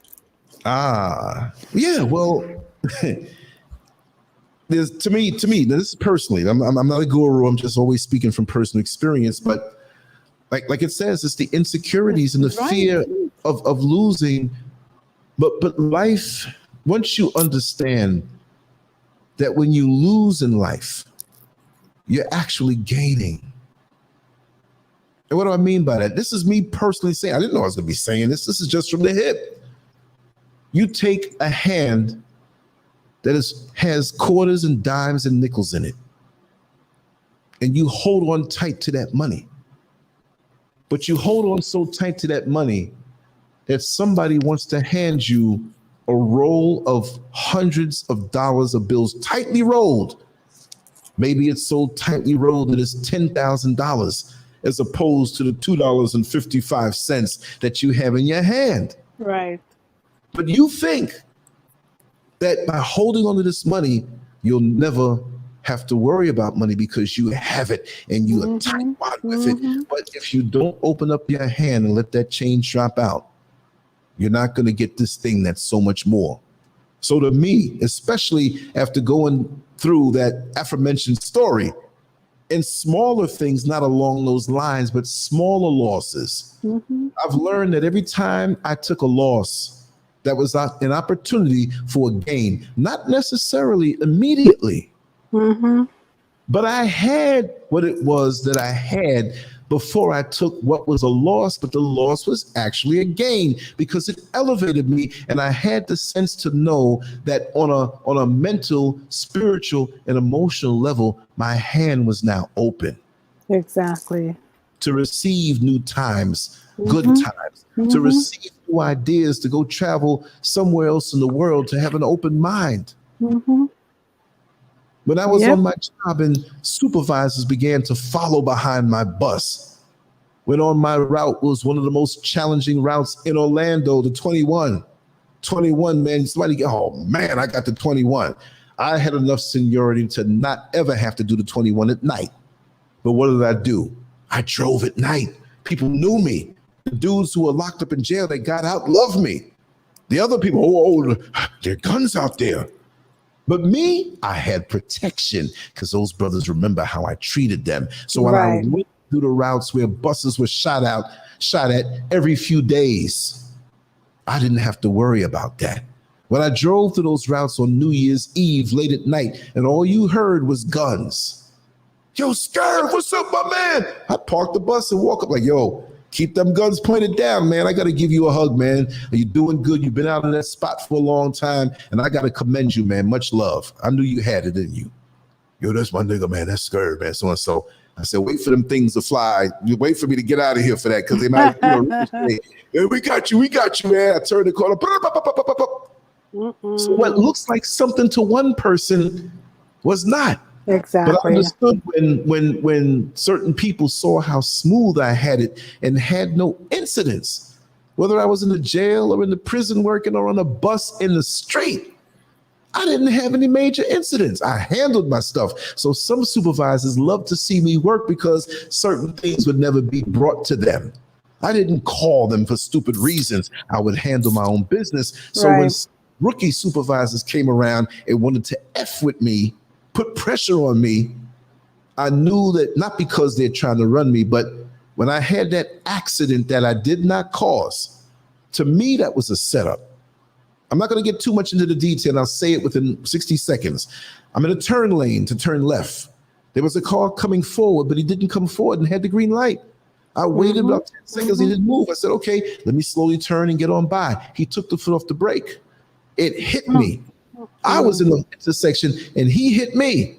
And then he put his foot in the boom, and cracked up the windshield, everything. It looked worse than what it was. So the OPD officer came and took a report and stayed there with them. Chain of command. You have to stay there when he was pissy drunk. You have to stay there until the Florida Highway Patrol comes, the FHP. So I had prior law enforcement understanding and what their protocol was. So it made me a better person to deal with the situation. That officer who is not in the same agency as FHP left. And so he left, and the FHP guys came and saw him pissy drunk. They could not make him take the test, the breathalyzer, whatever it is they give him, because in the time since that prior officer left, he could have picked up a drink and got drunk technically. So a test didn't hold any weight because the officer's present prior was not there. Why was I blamed for the accident when the other officer didn't handle the situation right? So legally, they could not arrest him and say he was drunk because it would not be able to be held up in a court of law. Right. His lawyer's going to say, oh, you left? Just tell him you had a little bit of liquor in the car, and while you were waiting for them to show up, you took a few sips. So I knew that, well, I'm off the hook. And of course I was off the hook because I was in the right. You hit me. I never had an accident that I caused out there. I never had an accident that I caused driving on the road, thank the Creator, in all my years of driving. Right. I love driving, all right? That's my thing. Safely. I can drive crazy safely, but I don't do that. So when they started coming down on me with this and that, it was right before my trip to Ghana. And I said, this is a sign. Right. Running. But I knew it was time for a long time. But I said, you know what? It's time. And I went for the visit. It confirmed it. And I never went back. Wow. Right before. And church folk would say, oh, you was making a leap of faith. I had already planned and saved. I had to make visual confirmation of what I was going to do. So Mr. Scurv stayed behind and continued to work, and I went. But on April 20th, remember, we flew out, I believe, the 25th of April. And the 20th of April, I walked in with my African gear, walked up to administration, sat down in front of the supervisors and let them know it's been nice working with you. But unfortunately, although we had lots of good times, I'm going to have to let you go. I fired the white folks, and here they come with the fear. Well, Lance, what are you going to be doing? I think I'm going to leave the country. Oh, where are you going? To Jamaica? I know you said you had family.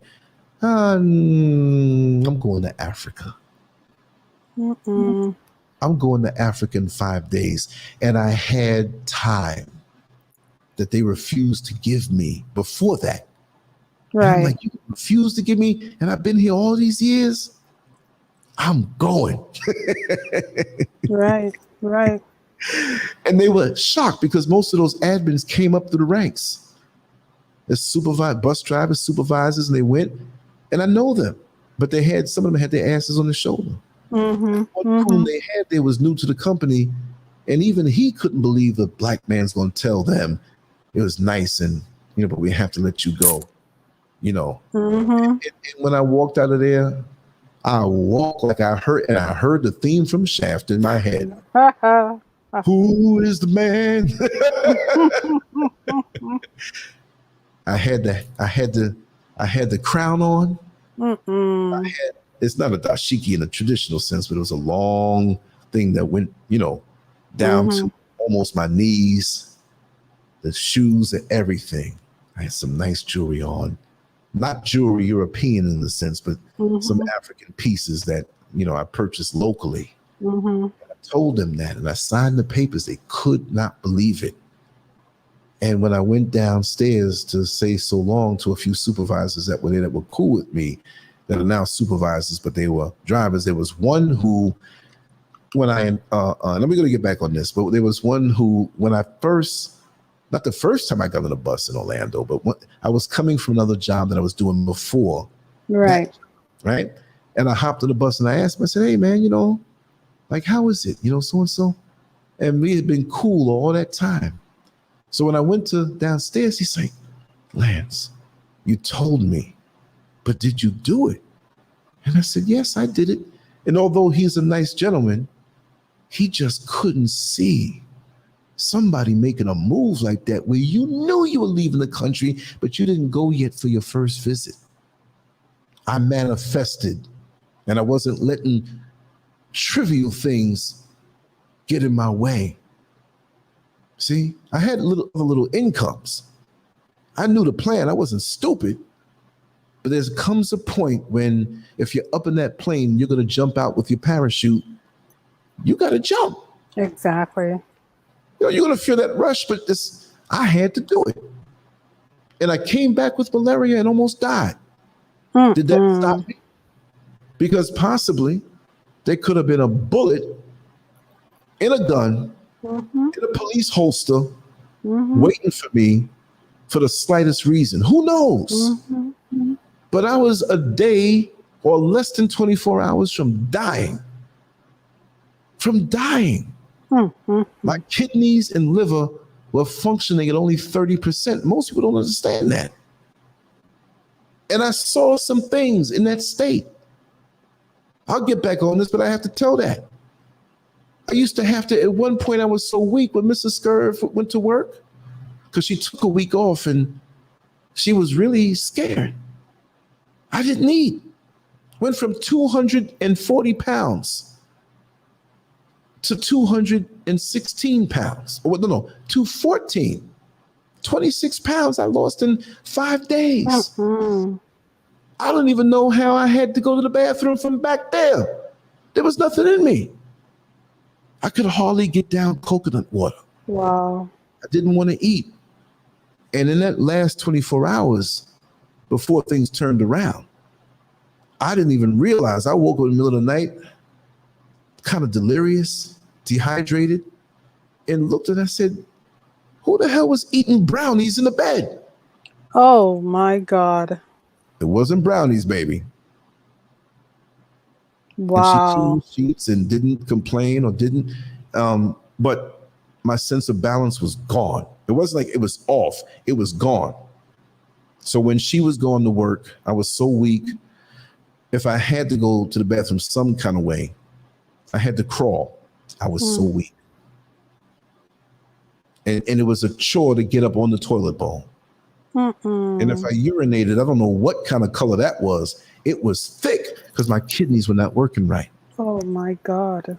And I found out that I also had Lyme's disease. Okay. And the fatigue that goes along with it. Something bit me and bit me. And so that's why when we started hearing about the House of Representatives asking the Department of Defense, what the hell are you using weaponized ticks for? I was a little paranoid. I'm like, what? They're admitting this. I'm not saying it's me. Who knows? That thing hit me so hard. I never saw a downward trajectory. Even the doctor said, I've been doing this for 25 years. I've dealt with people who have come from other countries with malaria, but I have not seen a case of this that severe, brother, I'm not going to talk to you about religion, but on a spiritual level, somebody's keeping you here. And I'm not even supposed to say that in my profession, but I know I can talk to you that way. Wow. You're like an airplane that was nosediving straight to the ground, and 20 feet before it hit the ground, somehow it turned and went back up again. This ain't got nothing to do with you taking care of yourself. Right. And your age, you do take care of yourself, but that was not supposed to save you. You can't even take credit for it. Right? So this is why I know I'm here for a reason. You see what I mean? But anyway, let's get back to that. You know, I can preach on them things all night. People are listening, Lance. People are listening. Okay. All right. I'm cool with that. Yeah. You know, I was so weak that my daily regimen for the next few weeks, because they gave me medication that made it very hard to stand out in the sun, I felt my bones weakening because the Lyme's disease affected that part of me. My bone marrow. It wasn't hollow, but it was being hollowed. Right. Over time. So me used to being strong, I'm not as strong as I was proportionately when I was doing bodybuilding as far as movements with weights are concerned, but collectively, I'm still strong. I don't look it. So I would do little things like around the house, man. I couldn't even do my daily routine for about 3 weeks after that was she'd wake me up, make something for me after those initial 5 days. Which I would, when she'd leave, I'd take a bite and chew it forever. When she'd leave to go to work, I'd put it in the fridge or put it back in the stove. I'd go lay on, and you know, Florida always has like a smaller living room and another living room and like those Florida houses. So, you know, it's just like that one living room that your mother or grandmother don't let you go through. They got plastic. Right. You didn't have plastic on it, right? But the leather couches. But there was the one next to the fireplace. I'd sit on that couch for an hour or two. I'd get up and sit on the other couch for an hour or two. I walked across into the other living room, and it was an L-shaped sectional. You know, that had little power thing. We still got it. We got it out here. You can throw the switch and you lay back. I'd lay there for 2 or 3 hours. She'd call and check on me. I'm all right. And by the time I got to the other side of the couch and laid down and just looked up, basically I was inside not seeing the sun, but basically I got up to watch the sun go back to the other side of the house. She'd come back and look at what I didn't eat. She says, that's all you ate was a spoonful of whatever. So my appetite began to get a little better, but over the next few weeks. So I don't know how. Okay, it was May 13th or 14th when we returned, and the next week is, I don't like that time of the year. It reminds me, you know, I'm not sentimental in a negative way, but I say, oh, this time so many years ago I had malaria, you know. But when I was laying in the bed and thought there were chocolate brownies in the bed with me, right, I looked up, not to the ceiling, but behind me on the wall. And this I swear, I'm not lying to y'all, to me there was this big black hole, not defined like you chiseled through the wall, because the room was dark. But where part of the headboard was, I didn't see that. There was a picture on the wall, and I saw partial part of the picture, but the part that was within this hole over my head on the wall behind me, I couldn't see. It was like no light was in there. But I didn't feel scared. I didn't feel bad. But I knew soon I was going through that hole. Wow. I'm not trying to be dramatic. And you could say, well, maybe I was delirious. I had fever or whatever, but that's what I know. I know that something was going to lift me up and bring me through that hole. Right. And that was a time when it was at the worst, when I was at my weakest. This ain't no church testimony or no whatever. You ask me 10 years from now, I'm going to tell you the same story. And I did not feel any fear. Like, oh my God, am I going to die? It was almost soothing. Like I took a shower and went into a nice, comfortable bed with nice, fresh sheets and under the covers. That's the kind of mentality where I'm a little fatigued and I'm tired and I'm going to go to sleep. That's the feeling that I had from that hole. Wasn't no light in there. Wasn't no white Jesus standing there. Didn't see no relatives or nothing like that, or my parents, whatever. But I knew in that place was so much comfort. That's what I felt. Maybe it was Wow. some bad thing in there trying to trick me to think that, but I felt that.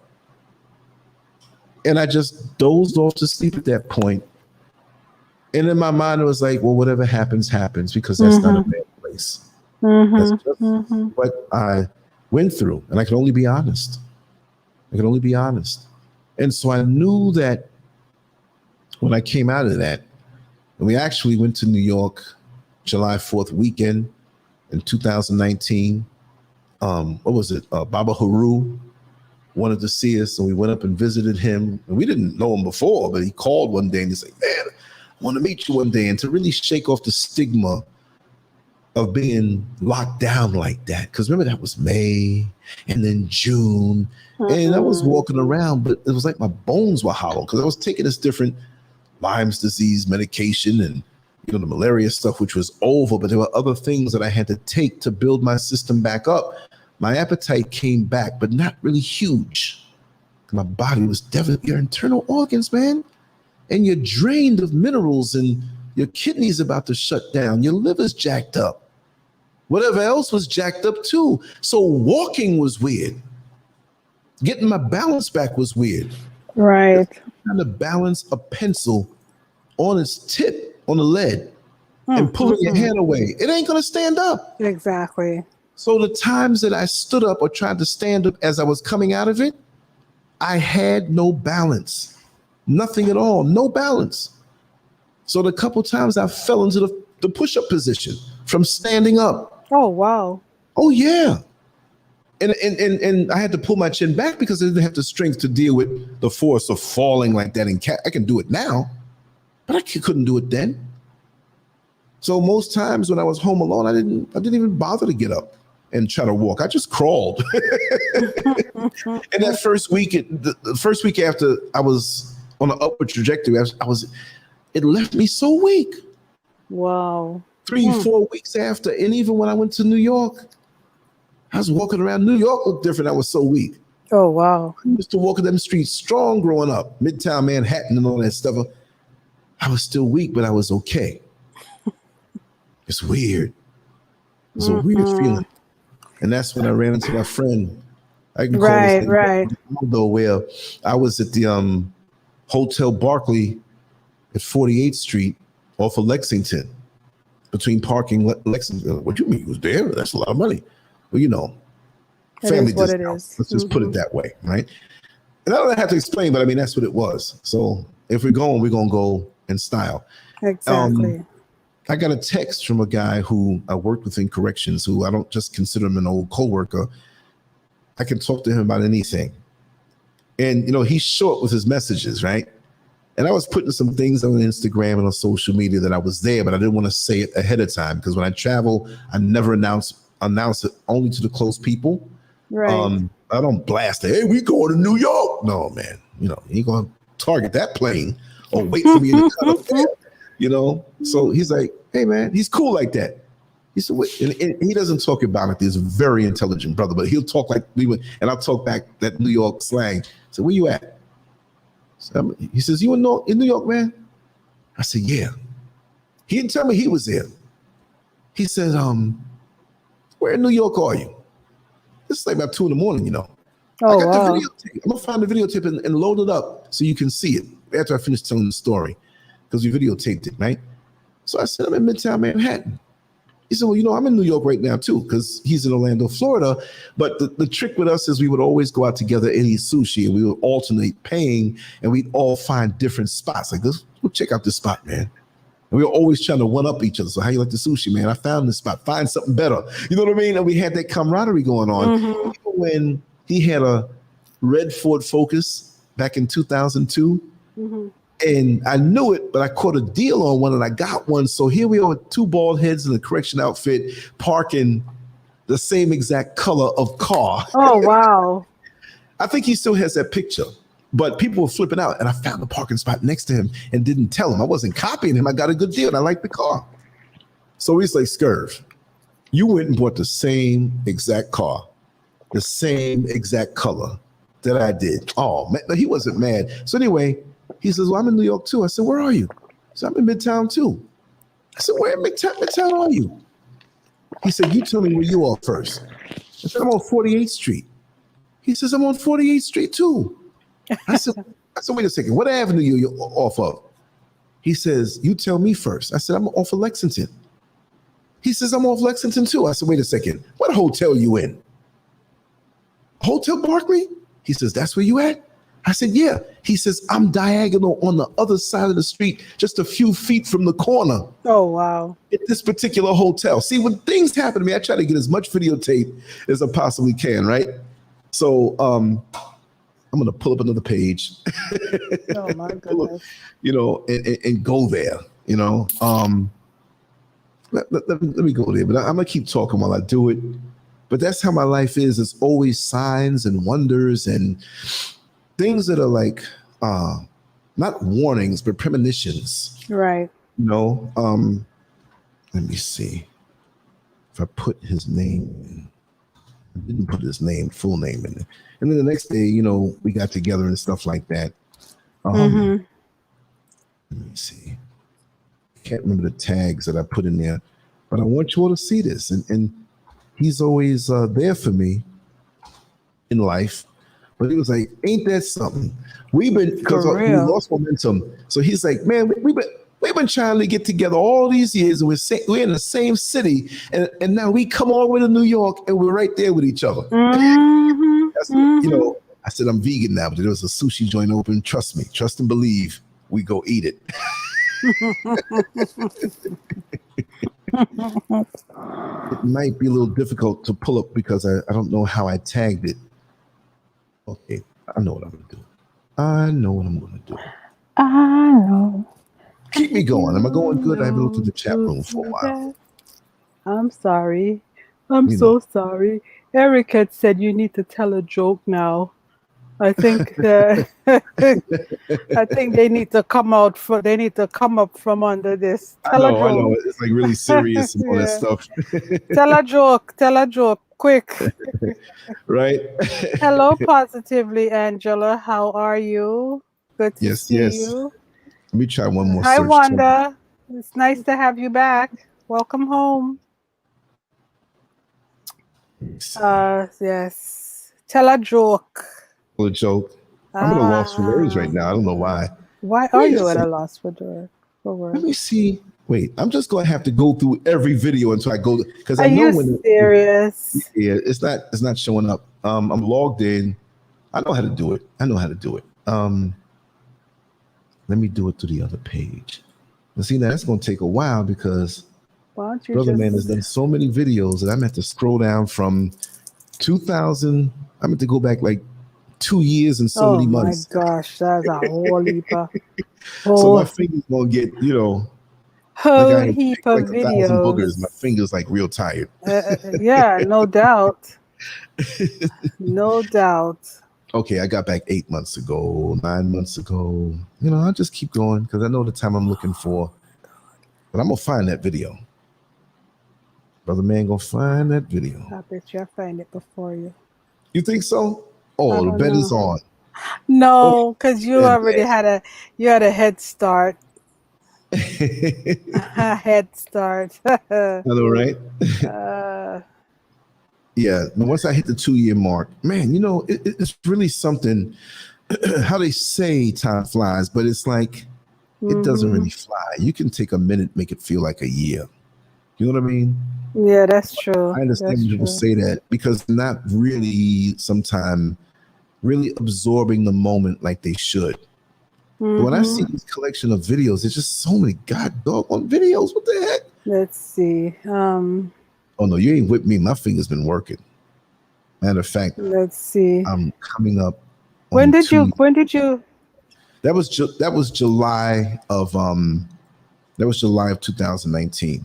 All right. So now I have to slow down a little bit. Okay. Da da da da da da da. 2 years ago. You see both of our bald heads. Disney. Let's see. Oh, you're just trying to talk now and distract me. Jamaica will never. Nah. Missing. They ain't gonna whip me on this one. Da da da da da da He ain't slowing me da down with it. da. See, now I You said know. your bald heads are on there? Yeah, both of us. He put on a little more weight right now. I had put on a little weight myself, but he was much lighter before, and I was really like lean When when I did you came out. post it? Did you post it up in July or did you post it up in August? No, it had to be July because it was immediate. I went up in the room and like, I'm not sure if it was a live video or whatever, but I'm going to slow down now because I'm going to visually look at each one. And oh no, Oh gosh. okay, What? I'm getting Oh. close. I'm getting close. I'm getting real close. Black police. So I got to slow it down some. I have to visually look for this because if I pass it, it's going to keep on going. Okay. I'm just determined to do this. We're gonna continue reading and everything, but I'm so sorry, everyone. I'm right there. Now, where is it?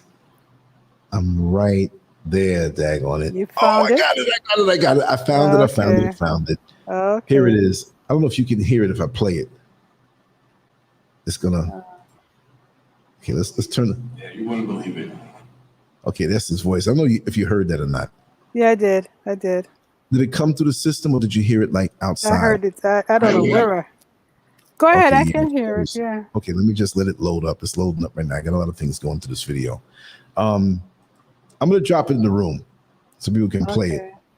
If they want to play it later on, they can do so. So when I'm telling you something that's real, because we were standing there at Lexington and 48th Street, 2, 3 in the morning, whatever time. There's the link, everybody.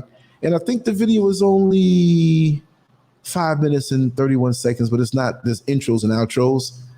And look at that. Just look at that. Wait, Wanda Gross is in the chat. She said that she broke her back. Lord have mercy. Oh God. Let's see if I can even. I hope everything goes well from this point on. Yes. Oh my God, sis. Disconnect damn near killed me as far as the feeling. So if you broke your back, oof. Everybody sent. I'm gonna put this link again, but everybody sent us some positive energy. Yes, in whichever way you want to do it. I say positive energy. Some people say, "Well, send your prayers." Whatever it is that you send, that's good. Yes. Oh, she fell off the dump truck. Yeah, that would do it. Can you hear it? Or am I the only one hearing it? Oh, wait. The actual video? Yeah. No, it froze. Okay, here it is. Oh, I'm watching it. Yeah, you Listen. wouldn't believe it. This is weird. We didn't plan this. We worked together in corrections many years ago. We always kept in contact.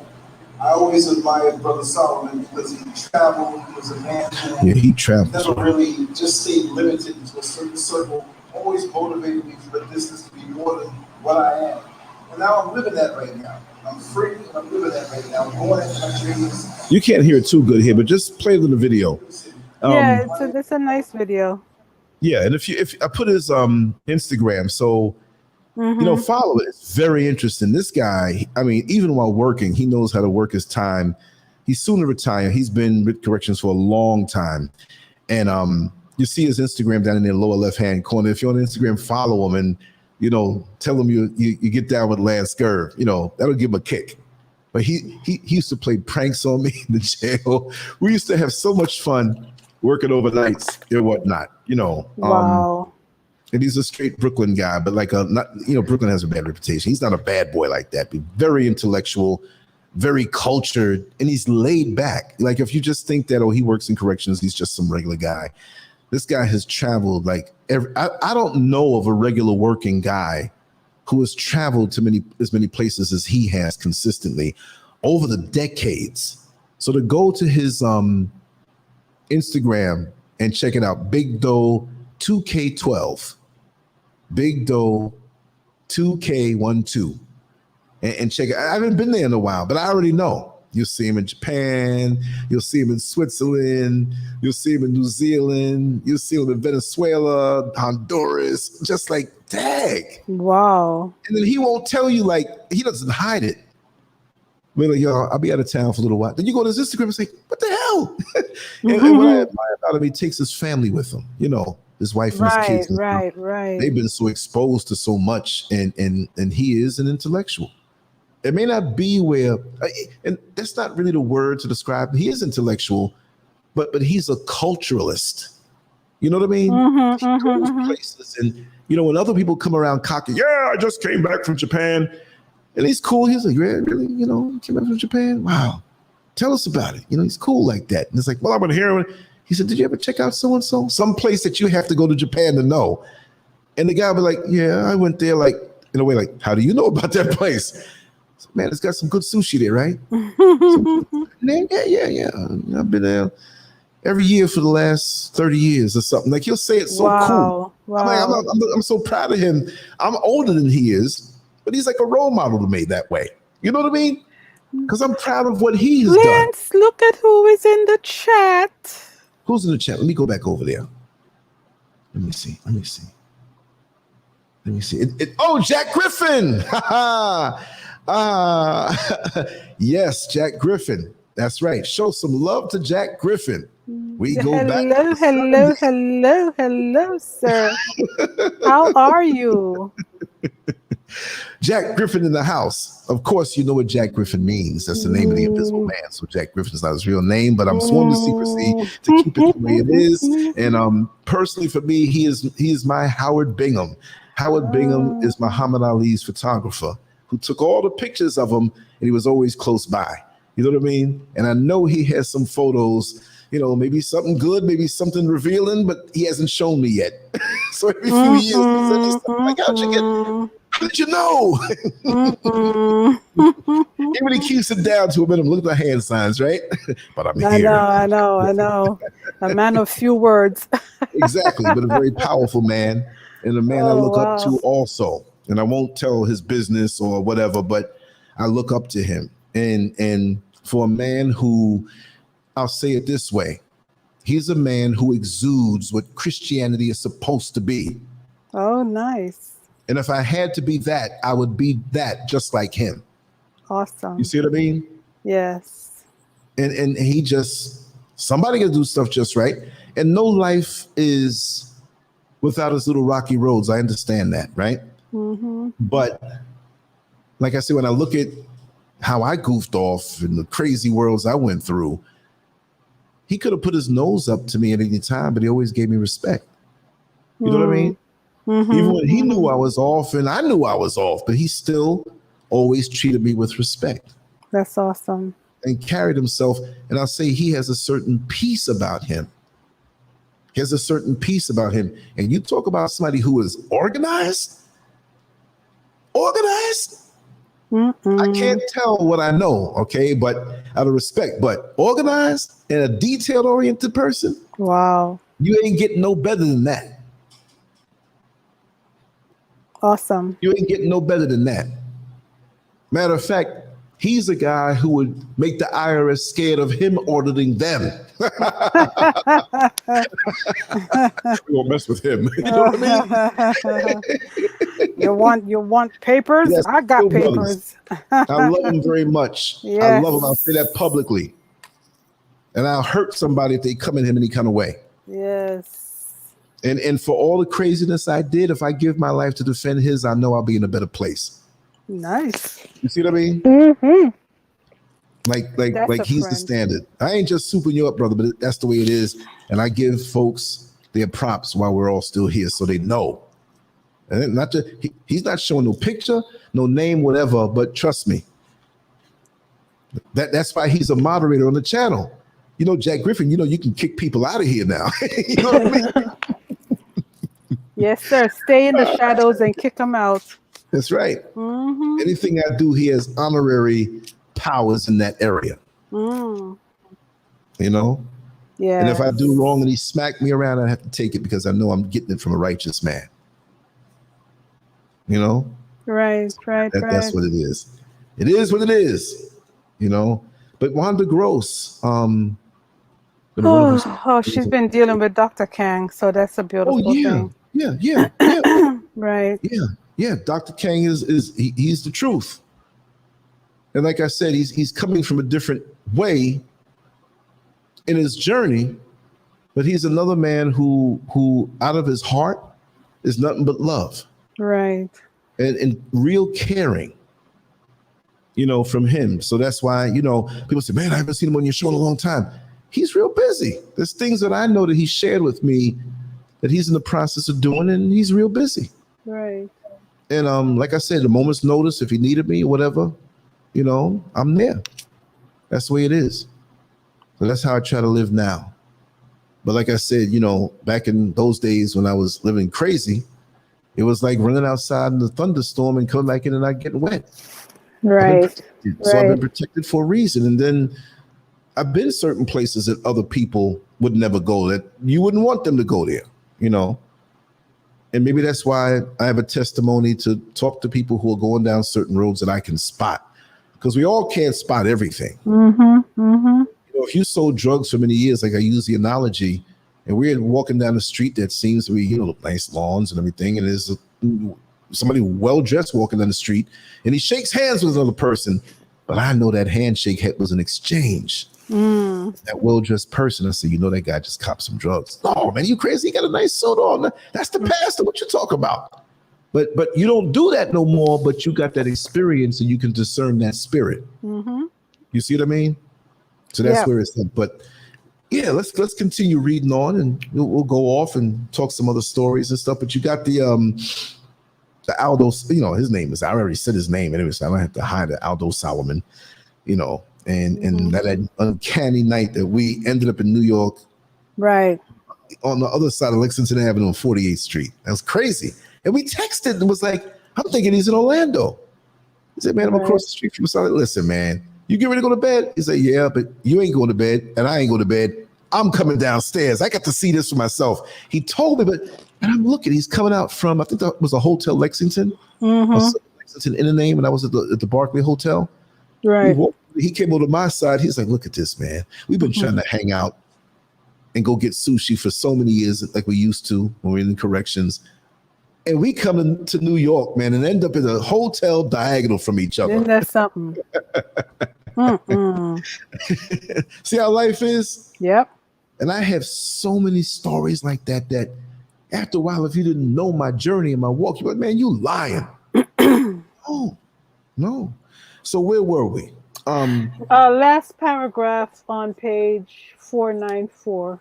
Oh, on the last one. Okay, yeah. In these cases. Okay. All of these activities. In these cases. Say it again? 494, bottom of the page. Oh, okay. In these cases, I'm regressing here. You sure are. Okay. Come on, that can't happen. Right? No, we can't have that. Ain't no Alzheimer's coming this way. I'm getting all my minerals and everything, and staying away from canned goods. And but I'm a nutcase anyway, so Alzheimer's, we got him already. He's nutty. In these cases, our hunger for more money, power, love, or attention overwhelms any patience we might have had. We might then be tempted to go outside the guardrails, to seek power and control in a way that violates tactic codes and even laws. I know I jacked that word up. Don't say nothing. No, you didn't. But for most of us, when we cross the line, we feel uncomfortable and perhaps remorseful. We scurry back to within the guardrails, to our normal ways of trying for power and control. Such aggressive acts can occur at moments in our lives, but they do not become a pattern. This is not the case, however, with more chronically aggressive types. The sense of helplessness or frustration that we may feel upon occasion plagues them more deeply and more often. They feel chronically insecure and fragile and must cover this with an inordinate amount of power and control. Their need for power is too immediate and strong for them to accept the limits and overrides any sense of compunction or social responsibility. Didn't we talk about that today in certain people? Yep. And I didn't read this chapter, I just had it marked for whatever, whenever we decided to come back and revisit the book. Where the heck did he go? Oh, God. He fell off again, guys. I think he's going to take his phone and go for a walk. Are you going to take the phone and go for a walk? Oh, no. That I did that by mistake. I actually hit the mouse. I got two mice by me here, one for one computer and one for the other. And what happened was I reached for the wrong one because it's making the other computer is making that stupid sound. Oh, I And I can know hear you it, probably yeah. can hear it if you listen hard enough. Yeah. And I actually, you see how quick I came back in? There's nothing that happened. That was actually my hand that brushed it up in the corner. You know I can see you, right? Oh yeah, and I know you can see me. Oh, okay. Just checking. Yeah. And I was actually going to stop the cam. You see, so I don't have my finger up my nose or anything like that. You know, that one closed. That's what I was worried about. Well, I'm sitting here naked, right? Because I like to do shows with T-shirts on because that can get hot. At least you have on a T-shirt. I don't want you to get up. I'm straight from the waist down also, but good. There was a show I did, and it was in Orlando. It was so hot, and I was like, I just didn't, I'm like, okay, I'll block the screen if I have to get up, and I forgot and started to stand up and got back in that seat real quick. Oh my gosh! Trust me, but I got to knock that sound out, and that's what made me do it because I grabbed the wrong mic and I'm distracting myself, so I'm still going to block the cam. Anyway, no. I mean, it's only you seeing me, but I'm saying, At least I feel like I'm talking to you. I know. Whatever. I know. Okay. I'll open it back up. Okay. Don't trick me and remove the banner. I might be not closed. No, I won't do that. No. Okay. Because it's low lit, and I have this little light here over the book that you can see. Yes, I see that. Yeah. Not that I'm shy, but from this week coming in, I'll start showing my face. All right. This computer's just cut off in any second now. Right. It is? It's still, it went black, but it's still making noise. I'm like, what the heck is going on? That's all right. Okay, there it is. There it is. No, I was saying that this is so profound, the stuff that we're reading, because we were talking about the same thing earlier today. People who have these overly aggressive personalities are hiding insecurities. Yes. That's what it basically boils down to. That's right. Because they're covering for something. Yeah. If you're driving in a Lamborghini again and you're cruising down the street and you get like other muscle cars that may not be able to handle the top speeds, those are street cars and everything, but they may not be able to maneuver like that one. And they'll run, because the Lamborghini's there. Come on, you're a Lamborghini. You don't have to prove anything to yourself. Exactly. Or anybody else, actually, right? So what's the point? So you can see insecurity in other people on how they act towards you when they see you. This is why I always say, how do people see me? Once you see people beginning to act a way towards you, that may not be positive, and also positive, that's a good thing. When they start coming at you in a negative way and showing out and trying to prove, because I remember when I used to do bodybuilding, and the things that they would say to me in the street, because there was a time when I kind of walked around and kind of showed my body, and there was a time when I was like, I'm covering myself up. I don't have to do that type thing. But it was never done out of insecurity. But the times that people knew, I'm not going to wear like a goose down coat for the winter in the summer to cover myself up because the next man is insecure. And it wasn't really about showing out. It's just, I forgot. I'd walk out the gym, walk to the store. People who knew me. But then you have guys, like a bunch of guys, somewhere else in another neighborhood. In my neighborhood, people were cool. I did that, and I gradually became what I became, on a small local level. But if I was out, let's say Brooklyn, or not even Manhattan, different neighborhoods have different feels. And back in that time, when I would go off the beaten path in my exploits and conundrums, one of Jack Griffin's favorite words, conundrums. Conundrums, yes. Yes, right? Jack. Lance is a conundrum. Yes. He can tell you things from other angles about me. You know what I mean? And he has to be one who writes some chapters, and all I explain to you, you have to be with everybody else too. Right? Oh, gosh. You'd walk through these neighborhoods and they'd be like, man, them guys, guys got little dicks, or that don't mean nothing. They can't fight. You know, or they think they're all that, but they ain't got more women than me. Now, why are you saying this to a strange man walking down the street who's not bothering you? Right. The insecurities come out on that physical level, but they don't know me. Now it's those same guys who were so ignorant back then. Yeah, I got to cut back on my carbohydrates. I got to do some cardio today. Oh, so you ain't no faggot with a little dick, right? So you understand it's a health thing, which for me, it wasn't necessarily health. It was like, you know, you're young and you're aggressive and there are benefits to it health-wise, but not to get off the subject, but I will say that looking back at extreme bodybuilding training, it is not the healthiest thing to do. It's very unhealthy, you know, and I'll say that I wish I did things a little different. Even if I didn't win titles and trophies, I would have did a lot of things different. A lot of things, because it's it's a very unhealthy thing to do. And that's a whole other show, you know. Oh, you're just mad because you didn't make it. Maybe if I got me to make it, and I wouldn't be here. You know what I mean? Exactly. So let me read the rest of this. Okay, it is possible. That's where we're starting back again, right? Hold on. Yeah. Yeah, it is. Yeah, it is possible. Yeah. I feel like the pastor that like got a third grade education, but you're sitting there next to me, really telling me like, okay, start back here. No, that's not how you say that word. You're more brilliant than me, but you let me read because I'm a pastor. Stop. And I'm jacking up words. Yes, and you give me a little wink, and everybody sees it, right? It is possible that there is a genetic component to this. The psychoanalyst Melanie Klein, who specialized in the study of infants, noticed that some babies were decidedly more anxious and greedier than others. From their very first days, they would suckle on the mother's breast as if they were attacking it and wanted to suck it dry. They needed more cuddling and attention than others. Their crying and tantrums were almost impossible to stop. They felt a higher degree of helplessness that verged on continual hysteria. That's interesting. But from young, you could tell certain things, and I'm not going to lie.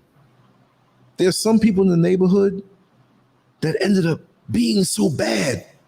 But you know this from young. Like, when you look back, you're like, I didn't want this for them. I'm not a negative person on anybody. But it don't surprise me that they're locked up right now for doing what they did. Eating tuna out the can be dangerous. So yeah, you can see it. Yes. Check you out. And I used to eat a lot of tuna out the can back in the day. Hence the laughter. Right. I know. Here we go. Such babies were in the minority, but she noticed them often enough. She speculated that those who are chronically aggressive could be adult versions of the greedy baby. They're simply born with a greater need to control everything around them. They brood more over feelings of hurt and envy. Why should other people have more than me? When they feel like they are losing control to any degree, their tendency is to exaggerate and threat, to overreact and grab for much more than is necessary. It is also true that early family life can play a decisive role. According to the psychoanalyst and writer Eric Fromm, if parents were too domineering, if they repress their children's need for power and independence, such children are often types who later like to dominate and tyrannize others. If they were beaten as children, they often resorted to beating and physical abuse as adults. In this way, they turn and enforce passivity in their childhood into something active as adults, giving them a feeling of control they solely lacked in their earliest years through aggressive behavior. Wow. Whatever the cause of their tendencies, these types do not scurry back within the guardrails, but rather continually resort to aggressive behavior. They have an unusually strong will and little patience to satisfy their desires through the socially accepted channels. They find the normal ways of gaining stimulation too dull. They need something stronger and more immediate. If they are the primitive type, they may turn to criminal behavior or simply become the overt bully. If they are more sophisticated, they will learn to control this behavior to some extent and use it when necessary. Okay, hold on. Yeah. Actually, this is kind of good right there because the crux of the book of this particular chapter has to deal with I think it's David Rockefeller, I think it is. You know, and how he came up from a young man, the type of person, John D. Rockefeller rather, and how he was as a young man, you know, how he gained his wealth, how he manipulated in a very subversive way, how he manipulated the people that he was in business with. You know, they never expected him to Now, be. I thought you said that. I had my cursor highlighted the tuna comment from Jack Griffin. Now I realize that he said it. You were laughing. I thought you said it. No. I get it. Because he watched me eat so much tuna at the can. Out the can, I know. When you told me about that, yeah. I used to walk around with cans of tuna in my little bag. You're a and he mess. didn't really going to eat at McDonald's or something that particular time because I would eat that stuff too. But I was like, you know, I would. Oh man, you know, you come on, man. I had an opener and everything. Yeah, I was an oddball. I'm eating pinch my two fingers and eat the tuna at the can, eat some pineapple, and I'm good. Stinking up somebody's car or somebody's disgusting. kitchen. Now I realize. Sorry to cut you, but go ahead. We get to my John Rockefeller. No, I was just saying that, you know, where it talks about how, you know, if you're more sophisticated, you control this and your behavior, you control this behavior to some extent and use it when necessary, you know, and that's basically how he was. You know, he was a very sophisticated, you know, young man, and he used his aggression, you know, in a very quiet way, but he got his own way ultimately. You know what I mean? Yeah. Two fingers. I'm listening to what you said, but 2 fingers down. I know, it's like some kind of martial art. Yes, Patrick Jean, this is live. Yes, we are live. From Ghana. Woo. Via, you know, East Coast. I just got hot. Oh God. What happened? I just got hot, like really, really. I'm sorry. Oh God. Ooh. There might be some pervs around here, so you know, just clarify. You know what I mean? You get secret emails. It's my computer. Oh gosh. Yeah. I had it on my leg and it started getting hot. You know. Oh, no, I hate that. You gotta let it breathe too, because that bad boy. Yeah, I know. I got it. Whew. Oh, we feel the same way for you being here, Patrick Jean. We'll be doing a whole lot more lives, and we have been doing a whole lot more lives in a show 8 a.m. Monday through Friday every morning, you know, and that's written in stone unless something, you know, kind of gets in the way of that. So we're gonna also commit to a regular show at a certain time every evening, but we're gonna still kind of freestyle it this week. But next week we will come with the proper time, you know. And, right. Just a balance thing, you know. And then I'll still be doing my little monologues and stuff, and you know, I have so many little surprises coming with quality content on different levels also. And I just have to say again, if YouTube takes me down or takes me out, then you go to LanceScurv.com. That's what we do. I mean, everything goes on LanceScurv.com, even things you don't see here on YouTube, you know. And when I wanted to speak, you know, the connection with Vimeo and Patreon, they're putting it out there more. So I'm like, okay, I'm going to check that out tomorrow and see if I can fix that connection that doesn't work for me because they say I got to check the browser. So if I can get that connection going, we'll do more lives on the actual LanceScurv.com site on the live stream page. And that will have nothing to do with YouTube. And we can talk about things and play real music that would get us flagged. Okay, so it's all good. Somebody thought I got the job. No, Hutzel. Oh. No. Oh, no. Man, the only jab I'm catching is in the ring.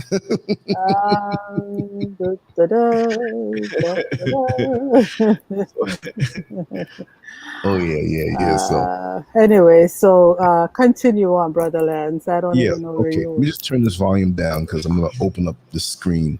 I can't believe I knocked the show out. You know, I went over the end broadcast a button and went to the X to knock the show out. Oh, I could have listen. messed up. Listen. That would have been bad. You know what I mean? That was Anyway, me. That was me the other night with Danina. but you see, you're such a boxing fan, but I feel like boxing has used to. Oh yeah, is used basically. He said his use. I think it's a typo. Yeah, that's a typo. Yeah, because it's larger than life now, and all things in this world right now are used to distract us. All forces and levels of entertainment and controversy and compromised news and social media with informants and agents. Again, when I say agent, I don't mean somebody looking like Men in Black and they come whatever, but people bring back information, and so you're gonna have to live in a way where, and I'm not getting up to the subject, I just want to say this for a minute, where you can be transparent with how you live, right? It's like in law enforcement officers, the good ones know don't do anything you can't write down. Right. Don't do anything that you have to hide because it's really going to come out. So live in a way where it may not be perfect. You might be working on things. We all have challenges in our life. But live in a way that you can tell people everything you did, even the things that were done behind closed doors. This is what I did. Right. And not be shamed of it or something that's whatever. Just walk the straight and narrow. Right. Because when we get off the straight and narrow, we F up. You know what I mean? Simple as that. And you find yourself in a sorry state of affairs. But here, this is what it means. Okay. What this means is that human aggression stems from an underlying insecurity. It's opposed to simply an impulse to hurt or take from others. Before any impulse to take aggressive action, aggressors are unconsciously processing feelings of helplessness and anxiety. They often perceive threats that are not really there or exaggerate them. They take action to preempt the perceived attack of another or to grab for things in order to dominate a situation they may feel may elude their control. Right. Such feelings also provoke the positive type of aggression as well. Feeling the need to fight an injustice or create something important is preceded by feelings of anxiety and insecurity. It remains an attempt at control for positive purposes. When we look at any chronic aggressor around us, we must search for the underlying insecurity, the deep wound, the reverberating feelings of helplessness from their earliest years. I always say that. You know, there's a few kind of out here in the motherland who this is reading them like a cheap novel. Oh my God. We can notice the following interesting phenomenon. People who are domineering are often extremely intolerant of any kind of dissent. They need to be surrounded by sycophants and constantly be reminded of their greatness and superiority. Oh man, Oh we're my reading God. right? Who write this? I know. I hope this book is in some kind of Ouija board or some kind of something else. You know what I mean? I'm saying it has power, but this is uncanny when describing certain individuals that I know, okay? If such types have political power, they work to tamp down any negative publicity and control what people say about them. We must see this hypersensitivity to criticism as a sign of great inner weakness. A person who is truly strong from within can endure criticism and open discussion without feeling personally threatened. Generally, aggressors and authoritarian types are expert at concealing this profound inner weakness by constantly projecting toughness and conviction. But we must train ourselves to look past their facade and see the inner fragility. This can greatly help us control any feelings of fear and intimidation, which aggressors love to stimulate. Other qualities of the chronically aggressive that we must understand. First, aggressors have less tolerance for feelings of helplessness and anxiety than the rest of us. What might cause us to feel frustrated or insecure will often trigger in them a much more powerful reaction in rage. Wow. This is perhaps why chronic aggression is much more common among men than women. Men find it harder to manage feelings of dependency and helplessness. Something psychologists have noted in male infants. Men are generally more insecure about their status in the work world than elsewhere. They have a greater need to continually assert themselves and gauge their effect on others. Their self-esteem is tied to feelings of power, control, and respect for their opinions. So true. And so it often takes less to trigger the aggressive response in men. In any event, we must always be aware that the chronic aggressor is more thick-skinned than we are. Thin skin, yeah, I was going to say thick skin. You know what I mean? I know, it's like, that does sound right. Yeah, right. I know. More thin skin than we are. Verbal typos, y'all. And if we know we are dealing with this type, we must be particularly careful to not inadvertently trigger their rage response by challenging their self-esteem or criticizing them. Another common aspect of aggressive behavior is that it can easily become an addiction. In acting out their desires in an overt and immediate way and getting the best of people through their maneuvers, aggressors receive a jolt of adrenaline that can become addictive. They feel stimulated and excited, and the more socially accepted ways of relieving boredom can seem tepid in comparison. Certainly the thrill of getting easy money, whether as a Wall Street brokers peddling dubious investments or to criminals stealing what they can, has an immensely addictive quality.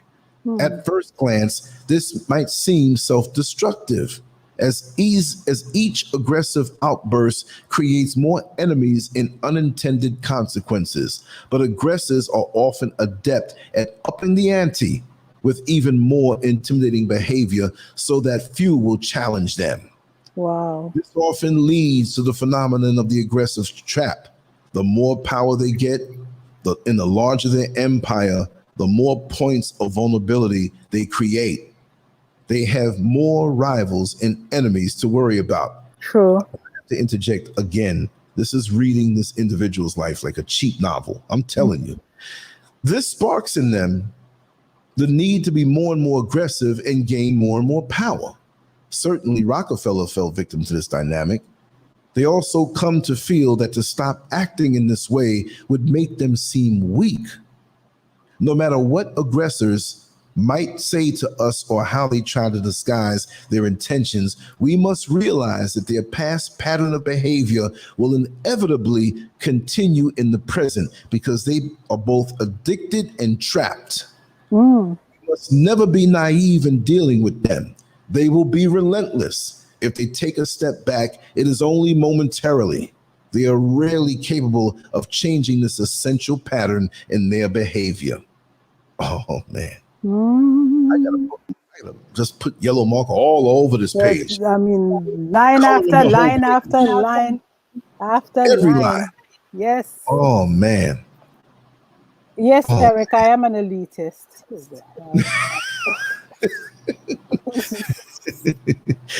You see how people can put name on you? For real. Just bust out with it. You know? And don't dare delete it. Matter of fact, I'm gonna get something more to sip on, but not now. I'll read a little more. Yeah, you could just go to the paragraph on the where there's a big space in between. Yeah. Okay. Well, I'm just saying, right. You know, the next one. Yeah. We're good. Yeah. Onto the next page. This often leads to the phenomenon. Okay. I read that already, right? You have to go to we must also be aware. Yeah, why am I going back? There's some kind of like mechanism going on with my brain tonight. I know. Just to be safe and go back and cover it. I know, cover everything. I always like when I do my graphics, I always like look for mistakes. I draw pictures, I look for mistakes. Something I overlook. Got to put I got into doing so much detail on some of these artwork that I do with the pen. I've been shading eyeballs. It's like, wait a second, this is a little bit too much. Pull it in close and shade the eyeballs. But anyway, here we go. We must always be aware that aggressors see the people around them as objects to use. They might have some natural empathy, but because their need for power and control is so strong, they cannot be patient enough to rely solely upon charm and social skills. To get what they want, they have to use people. And this becomes a habit that degrades any empathy they once had. They need adherents and disciples. So they train themselves to listen, to occasionally praise others and do favors for people. The charm they may display upon occasion, however, is only for effect and has little human warmth. When they're listening to us, they are gauging the strength of our will and seeing how we can serve their purposes down the road. If they praise us or do us a favor, it is a way to further entrap and compromise us. We can see this in nonverbal cues, in the eyes that look through us, in how thinly they are engaged in our stories. We must always try to make ourselves immune to any attempt at charm on their part, knowing what purpose it serves. It is interesting to note that despite all of the socially negative qualities that aggressors inevitably reveal, they are frequently able to attract enough followers to help them in their quest for power. The people who are attracted to such aggressors often have their own deep-seated issues, their own frustrated aggressive desires. They find the confidence and sometimes brazenness of the aggressor quite exciting and appealing. They fall in love with the narrative. They become infected with the leader's aggression and get to act it out on others, perhaps below them. But such an environment is tiring, and those serving the aggressors are constantly taking hits to their self-esteem. Oh, this is just so phenomenal, right? This is phenomenal. I can't really say out publicly, but maybe one day I will have to say it. Woo! But this is phenomenal stuff. With most aggressors, the turnover is high and the morale low. As the ancient Greek dramatist Sophocles once wrote, whoever makes his way into a tyrant's court becomes his slave, although he went there a free man. And you can stop right there. Oh man! Oh my God! I could look. Oh. If I was going to talk about this particular individual, I wouldn't even have to read the book. Oh my God! I mean, I'm not a scholar like that. I'm just saying, just talk about this individual and their situation, especially when they talk about the people who follow them, who have their own deep-seated. That last sentence right there, man. But they take a hit. Yes. With their self-esteem, so that's going to make it where they ain't going to hang around too long. Exactly. But that's why the aggressor makes sure to hold all the power with money and property to live on and control all of that. Man. See, when you go through something personally and you read something like this, like, okay, this dude here, Robert Greene, he needed to have his own theme from Shaft, for real. I know. This is some deep sugar honey iced tea, for real. Yep. I'm glad we're reading this tonight. Intense research. Yes. Laws of human nature. What? And meditation. Deep meditation. Yes, indeed.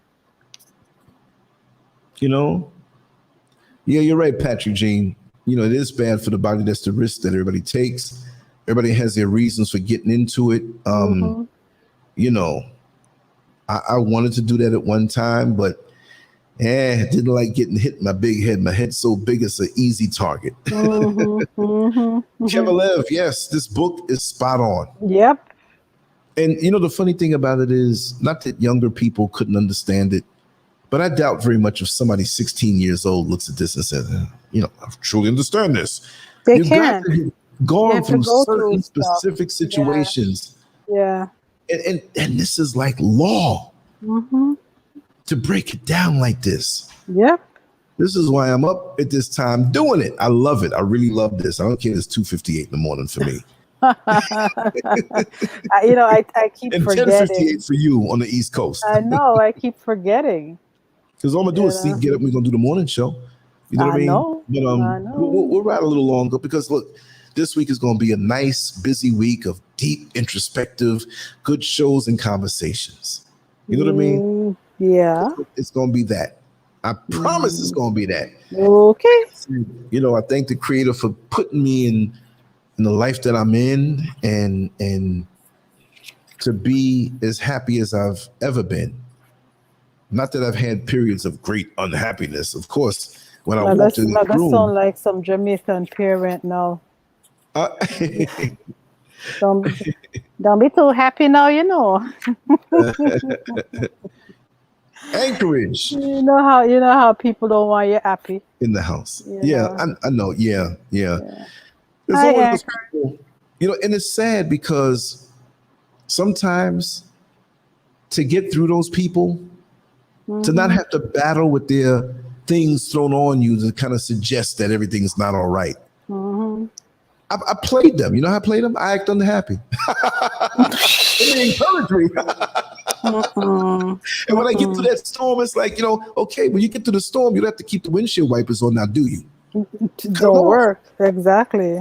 How's everything, young man? Oh, man, you know, I didn't get a raise this year and bills are tight, man. I'm telling you. And then, you know, I got a tire blew out on me and I was late to work. I got another write-up. If I get one more write-up, I'm gone. And I just don't know, you know? Some kid down the block broke the window and the landlord said he can't fix it for like the next 3 days. We got bad mosquitoes. You just got to make stuff up with the time. Everything will be all right. Do you want me to fix you something? So and so. And sometimes if you come off too happy, here they come. Yeah. It's like that floodlight in the back of your house that when you put it on, all the bugs come.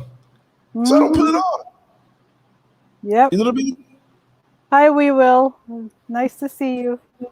Yeah, that's true. That's true. So, you know, yes, you're so welcome, Melissa Grant. And we're going to have, like I said, we're going to go deep all the time. When we go funny, we're going to go funny all the time. I got a lot of stories to tell, and sometimes they're not too, PG-13, but I'm not in that life, but we can still learn things from it, and I can still laugh at things from it, you know. I have to just thank everybody for just like, you know, I got to pay y'all, you know, I'm on the couch and you're listening to stuff, and not this stuff. This is the good stuff, but personal stories that I've shared and everything like that. It has really helped me to get a better depth on things because, you know, things happen to us in our life, all kinds of situations. There's nothing wrong with meditating on those things, not harping on it in a negative way and you're looping back and forth, but dissecting it where there are still lessons in the situation that were there. Right. It's like you take one bite out of a fruit that has many seeds. If you don't even want it no more, save the fruit because you got more seeds in there that are useful for you. Exactly. There's still value in it. Exactly. So as you get older or away from the situation more because of the time, which I feel still is an artificial concept, but you know, the clock spins, you can see it better just the same way as you get a unique perspective over where you live. How many times have we maybe lived near an airport and we go somewhere, whether it's out of state or out of the country, and we go up in the air in the daytime, you say, wait a second, look at that Home Depot down there. Oh man, so now I know, oh man, look at my house. And it's small. It's real tiny. I haven't been able to see my house as close as I am. Well, you know what happened? I don't know if it was 1999. I don't think it was 98. I think it was 99 when I came down to Florida for the first time. And the route that the plane took over Far Rockaway, and it went up in the sky drastically. That was the same exact route that the plane that went over that exploded. Remember? I don't know if you remember that plane. But I think the day or two before, maybe a week. Yeah. Yes, Global. We cherish you too. And we were wondering where you were. we do so many shows. We know that everybody can't be there at the same time, but you know, we kind of go through. Yes. We cherish you too, my dears. Cherish. Yeah, I'm so having a Mike Tyson moment. So you actually went up over that route. you know, it was ludicrous. I can't believe this. We went over the same place where the other plane blew up, and it just messed me up, man. It messed you up. You know, Oh my I could have God. been messed. No, but really, I was in Pathmark on Franklin Avenue when that happened. Wow. I'll go back even further. I think it was 1977 where the plane had crashed at Kennedy Airport. And, you know, I guess it kind of went right over Rockaway Boulevard, the long road. Yeah. Snake Road. Well, not Snake Road, before Snake Road, but from Guy Brewer, right? Okay. And it's that long road. And I was at Virgil Grissom Junior High School, right? And we were about to go out. And before, like every day, right before 3 o'clock, the Concorde would come in. Yes. And we'd look for that. Like, oh, there's the Concorde. Yes. But it wasn't the Concorde that crashed. It was a different plane. But it was so bad because we didn't know immediately, but we saw all the smoke and we knew like that just wasn't just some kind of mechanical failure of a smaller vehicle. It was too much smoke. And then we went home. But as we were on the way home, we heard people talking about the breaking news about the plane that crashed over there and how they had bodies with watches on the wrist, but there was no rest of the body and just gory stuff like that. I'll never forget that. That's when a lot of things, not just because of that, but that's one of the things that made me see things. If things became real for me, especially at that point in my life from like 14 and, you know, like when I said my mother had the cancer and stuff like that, you know, it really, you know, those days of seeing the world and seeing things happen and coming out of that kind of, I wasn't like sheltered or anything. My father took me around, like I always say, and my mother, you know, they exposed me to a lot, but it really became real when my perception expanded that, wow, this is life. And these things happen. Right. How would I deal with these things? Right. And I was always, you know, sympathetic to people who went through things, like from a distance, even if I didn't show it.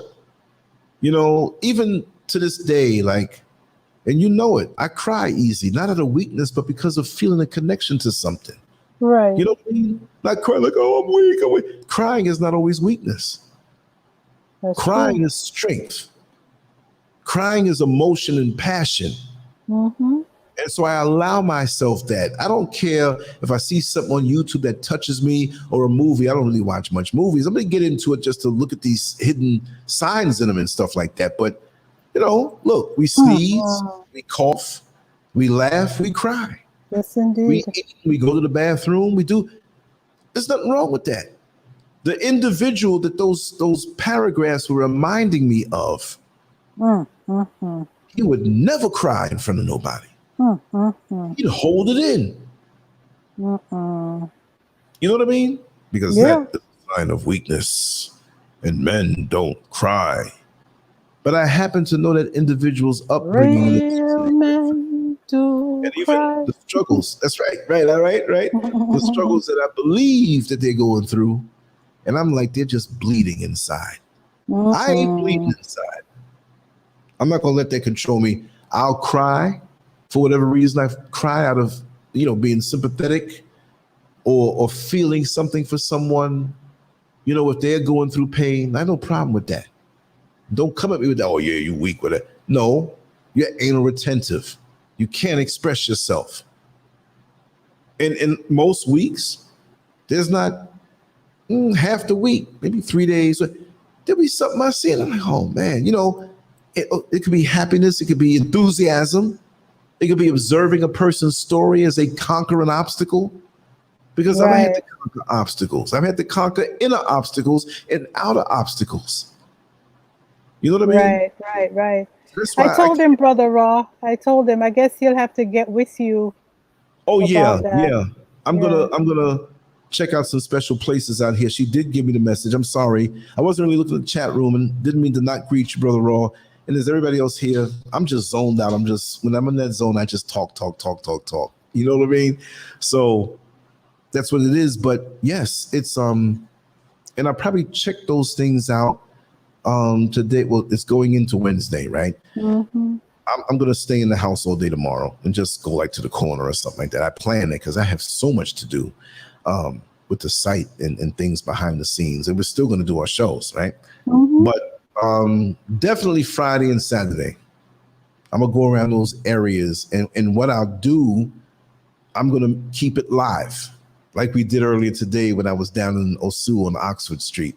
When I do go around those areas where they have those things, I'm going to go live and just walk, keep my battery stuck in the phone and show you things face to face. And while I won't have the chat room facing me, Empress G will be there and say, hey, Lance, go back. He said that's the one right there, or whatever it may be. No problem. Shipping from out here for large items can get a little expensive, but it should not really be that, kind of thing from here with something so small. Right. You know what I mean? So we'll probably go. The art center is cool, but I'll go figure it out. I'm gonna find. I'm gonna ask a few people who are really gonna know, because Accra is vast, and everywhere you go, you see some kind of commerce going on. Right. See, because the government does not help the people. Like where there's things. Sister Lavinia. Oh, she had to come in and say something. Yes. Hello. So we got them both together, right in the chat room. Right here. Hello. And I'm so glad you're here. We'll do that, definitely, and that's nothing you have to remind me, but just always keep me, because I'm like that puppy jumping around. Okay, jumping around. Wake up with enthusiasm. What kind of show we gonna do today? Too much enthusiasm. Yes, for real. I love it. Oh, and I'm gonna sleep so good tonight. Trust me. I love it. I'm still talking. I'll be popping. Hello, my dear. How are you? Yes, I'll be popping melatonin again tonight. That's what I did last night. 9 o'clock. I was popping melatonin. Sister Lavinia, Mr. Scurv hasn't forgotten about you. She's been every day putting in the grind on the projects that we're going to tell you about and everything. So from sun up to daggone sundown, she'll come in and go right to sleep. Wow. Yeah. Come in and take a shower and go right to sleep. Mm-mm. The other night she made some food. She didn't eat all day because she was out there working in the yard, right? She came in, made the food, dished the plate, and went right to sleep. Left the food outside. I'm like, what the heck? You know what I mean? Oh my gosh. You're tired. You're tired when you forget to eat. Yes. Mm-hmm. You're tired. That's hello, Queen V. How are you? Yes. Yeah. Definitely. And probably, we're so many hours ahead. So if she called, not late, but like if she rung you at 9, it would be 5 over there. If she rung you at 10, it'll be, 6. So I keep forgetting that sometime. And right. It doesn't hit me the nighttime hours because I know I'm cool like that when I say, okay, it's 12 o'clock, but I can call because it's 8.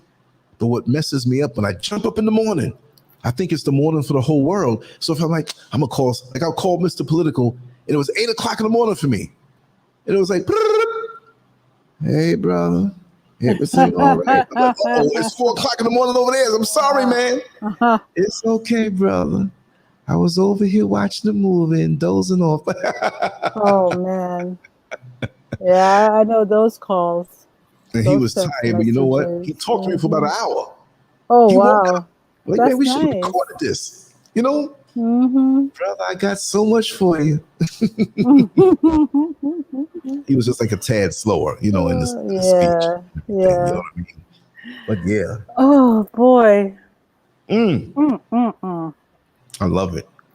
And so that was the perfect picture for, the law of aggression. That's the first picture that popped in my mind to use. Right. That not just any picture from the fight, but that one.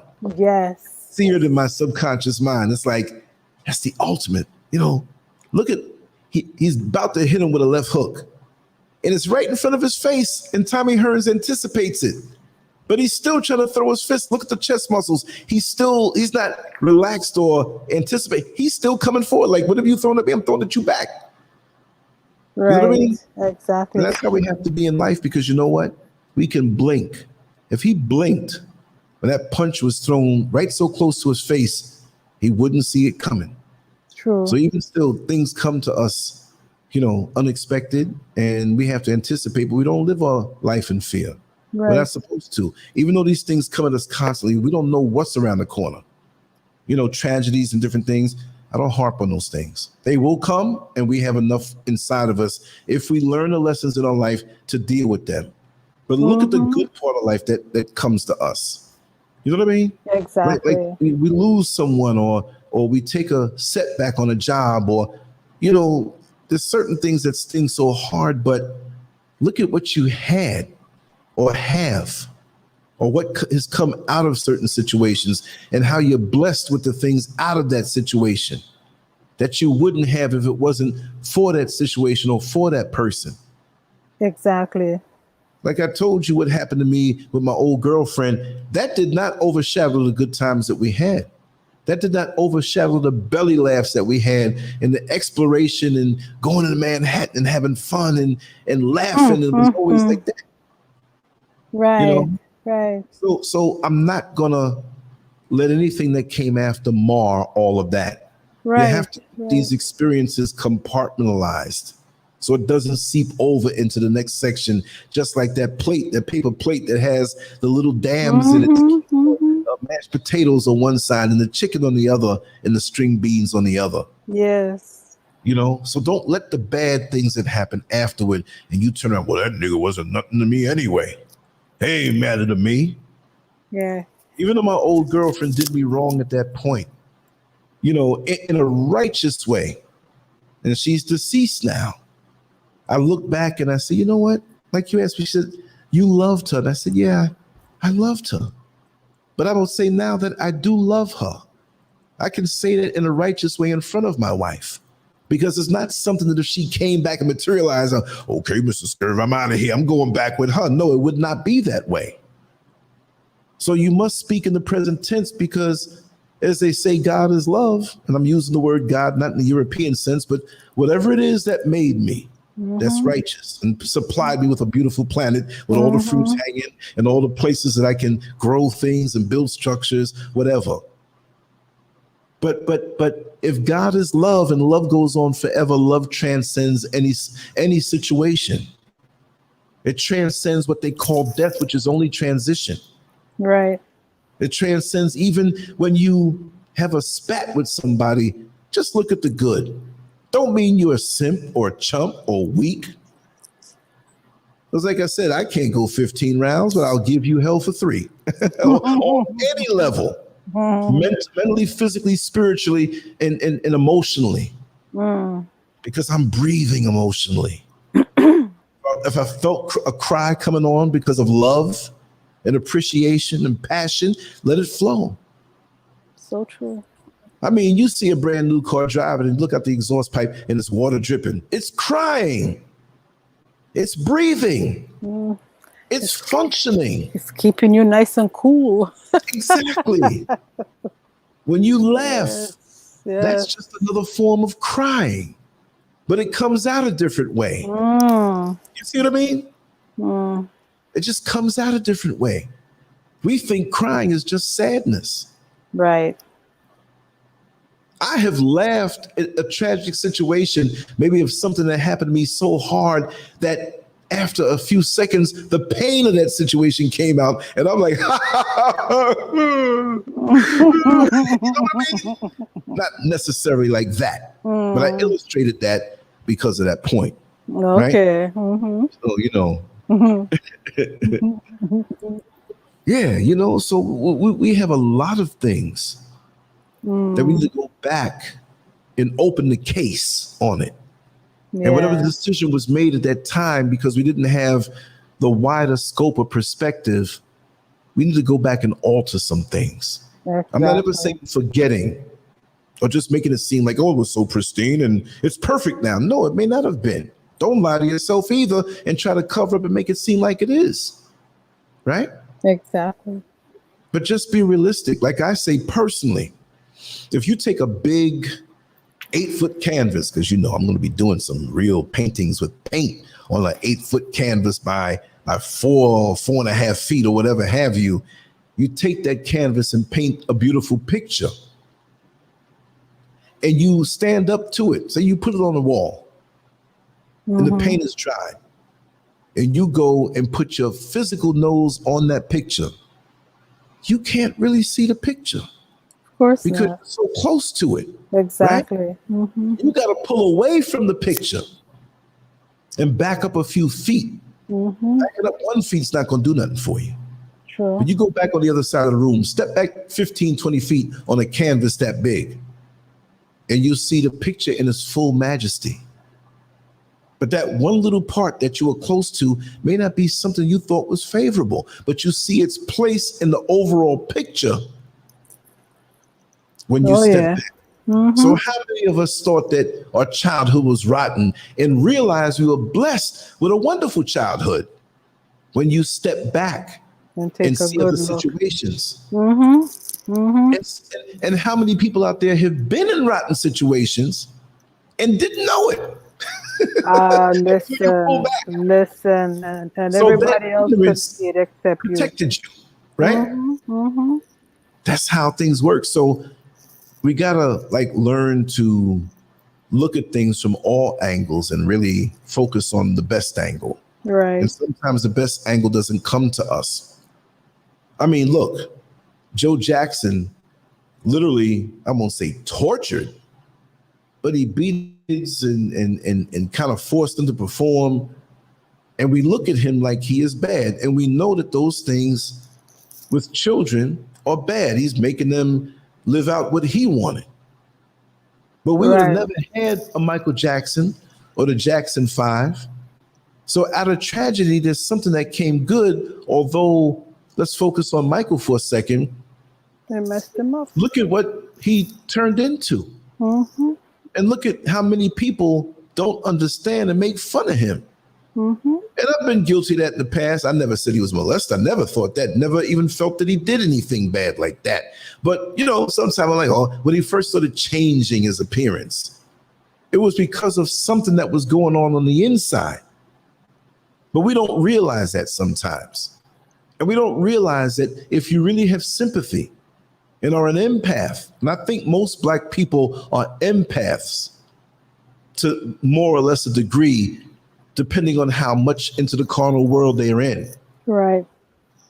When they are away from the carnal world and lower vibration activities, their sight, their ability to be an empath increases, as well as you can just decrease it day to day. Somebody cut you off on the road and you mad, you give them the finger and cuss them out. And you hope that's all it is. Exactly. You see what I mean? So Michael Jackson didn't have a childhood. Right. From 5 years old, he was on a stage. He's used to that from 5 years old. Look at a Floyd Mayweather. It wasn't as tragic, but he grew up with a father that fought Sugar Ray Leonard back in the late 70s. His uncle was a world champion. His other uncle didn't go as far as the other uncle or the father, but he was up there too.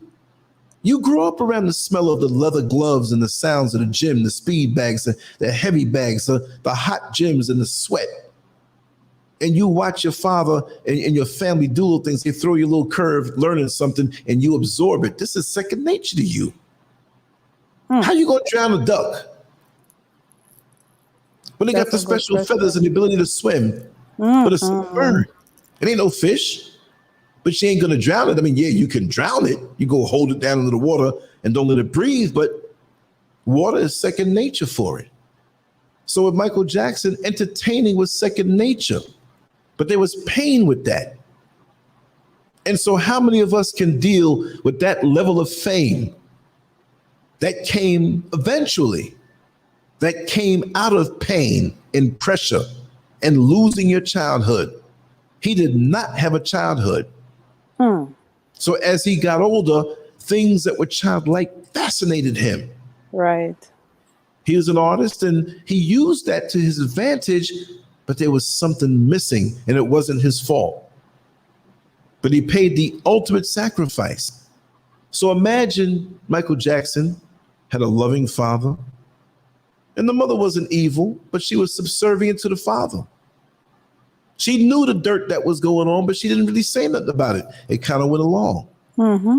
And there are people who know more details about it than I do, but I'm just saying, look at these situations and look at our own lives on how things affect us from childhood.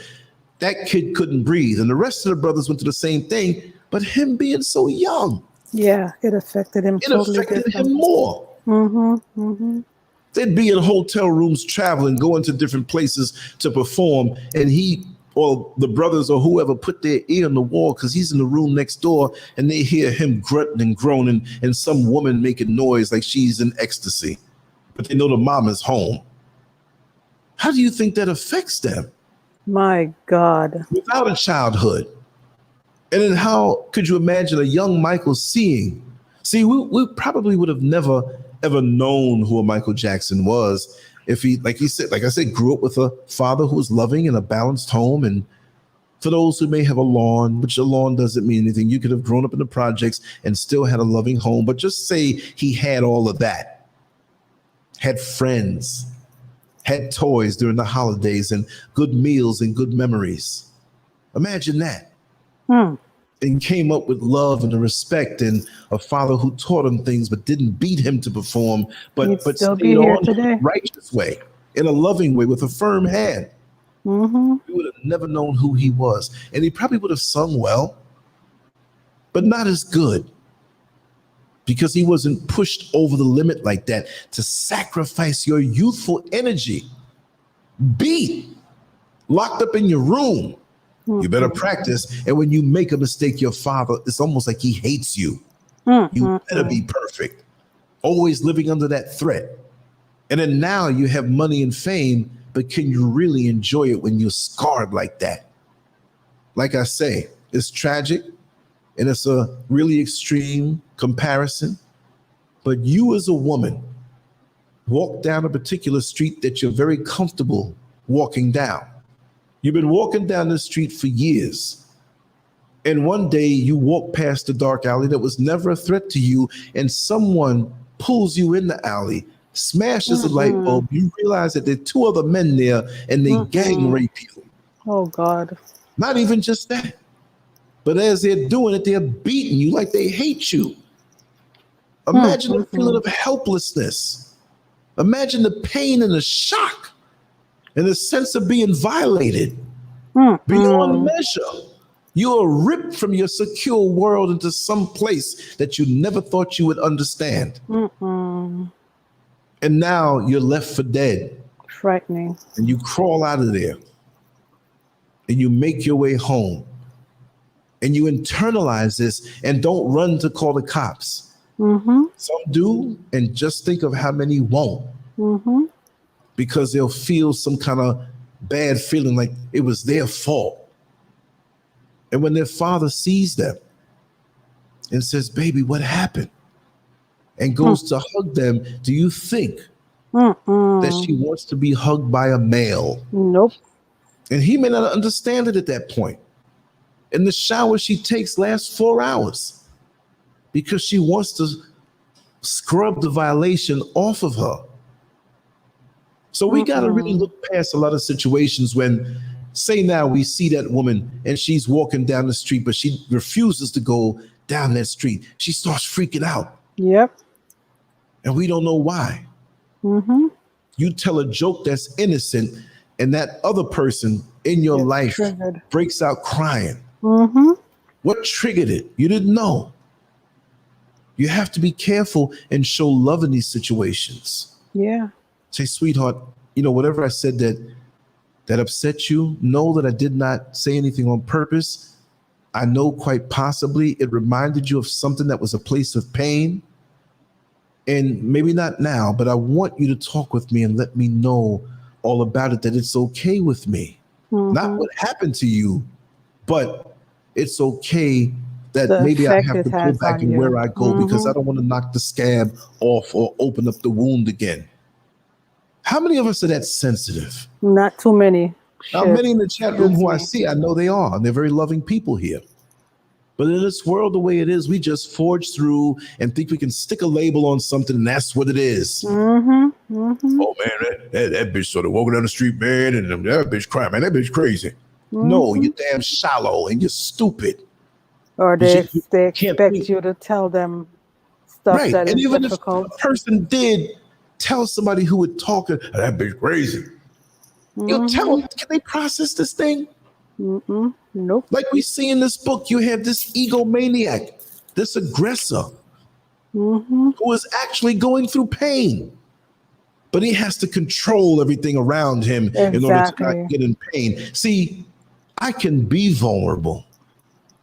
I know, honestly, that I have a measure of strength that has been cultivated over disappointments and pain and hurt, but I took the positive out of it.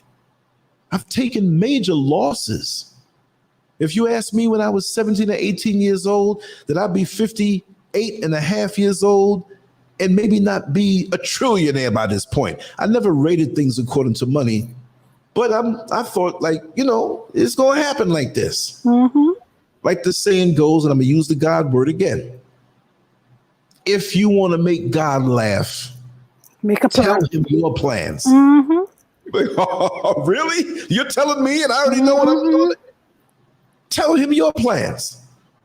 Again, I'm not talking about any European deities. I'm talking about whatever it is. And when I say it that way, I don't mean it in a disrespectful way. Why I say that is our brains and our perception, if we were really able to wrap our arms around what this divine force, this godly force that created us and made this system the way it is, our brains would explode. It'll look like all around your room you took bottles of ketchup and threw it and broke it on the wall, blood all over the place. Yep. Because we short circuit you. You can't even comprehend that. And we talk about these regular men who parade, not the ones who are really connected, but he's a man of God. Get out of here. Man of what? I'm not putting you that. You might be a good person. But you ain't no better than me to embrace and encompass. Now, there are spiritually gifted people, granted. But don't think or use them to exemplify something so vast. Right. When you got to travel through the galaxies in the universe, and it's 26 million light years. A light year? What is it? Light travels at the pace of 186,000 miles per second. And I think about to fly from New York or Atlanta to get to Ghana, because we had to get connecting flights at different times we came here. And that flight was long. I know. And we talking about 11 hours one way, going back, coming was 9 hours because the way the winds go, the backdraft pushes the plane, but going back takes a little longer. Yep. And I was sore after that flight. You got to play mind games with yourself. I had to act like I was working. Driving the bus when I drove 11 hours, the flight will be 11 hours. I said, okay, I'm on Turkey Lake Road and Sand Lake Road right now. At this time, I'm telling the bus route. Yeah, I'm downtown. Oh my now. gosh. I got one more trip to go now. You know what I mean? That's how I had to play that. So now 11 hours on a flight. And you talk about a light year where a second is 186,000 miles in a second. You know how many times I can go around the planet at the speed of light? If I was a criminal, I'm saying if I was a criminal, I'm not. But a criminal would love to be able to travel like that. Right. I did a time in Russia today. And I went to Canada real quick. Yep. Quantum jumping. The CEO opened the jail cell for a second, and I'm so quick I ran out the jail. They couldn't get me. And you're seeing light from stars, 250 million. And that would break calculators. That 186,000 miles in 1 second. Give me a minute of miles. Give me an hour of miles. Give me 1 day of miles. And you talk about 250 million light years away? So going back to the original point, how are we going to comprehend that force that created all of this? We're not even a speck in something that big. And we feel pompous and superior and have the nerve to want to control other facets of nature. How are we going to do that? Unbelievable. Exactly. We get a position in the job and push our chest out. I'm a boss. You a boss of what? When if you sitting down to eat and a roach sneaks up on your plate, you finish eating, but if he takes a crumb, you don't have the power to say, "Hey, roach, I'm the supervisor at the so and so and so and so government." Okay. I think Brother Lance got knocked off again.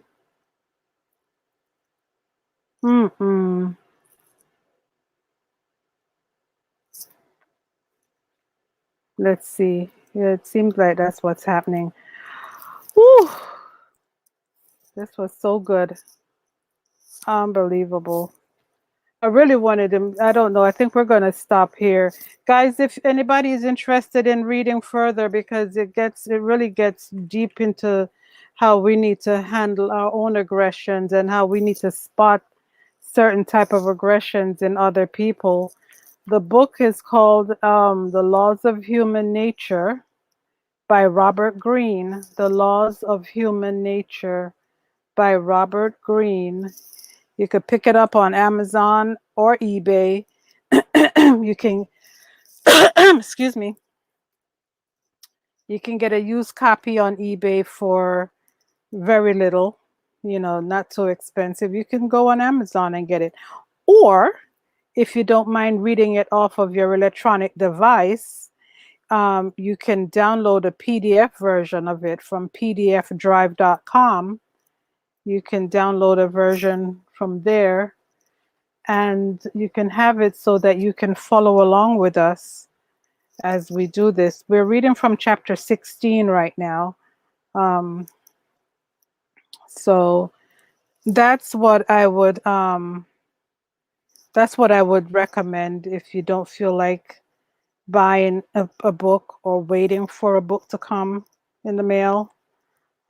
Just go to pdfdrive.com and download the book. Let me try to see if I can reach him. Oh, what a night. What a night. This has been good. Maybe this is a sign that he needs to go to bed, because it's actually 3:36. Hold on, guys. Hold on.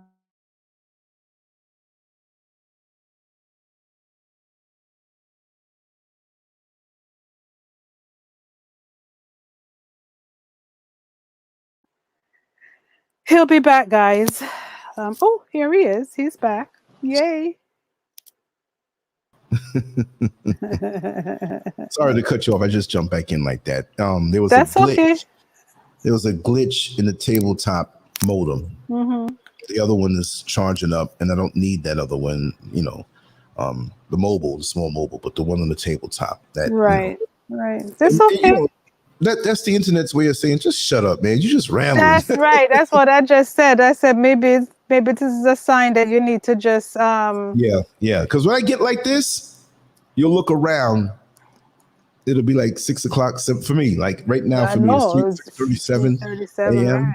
And then I feel thirsty and I feel the fatigue, but I'm high as a kite right now, naturally. And I was just telling everyone that they should either download the book or get it, because actually the next little section deals with how we should, they give you 3 tasks as students of human nature, what we should be doing, Yeah. No, but we can do that tomorrow for tomorrow evening's show. Yeah, sure.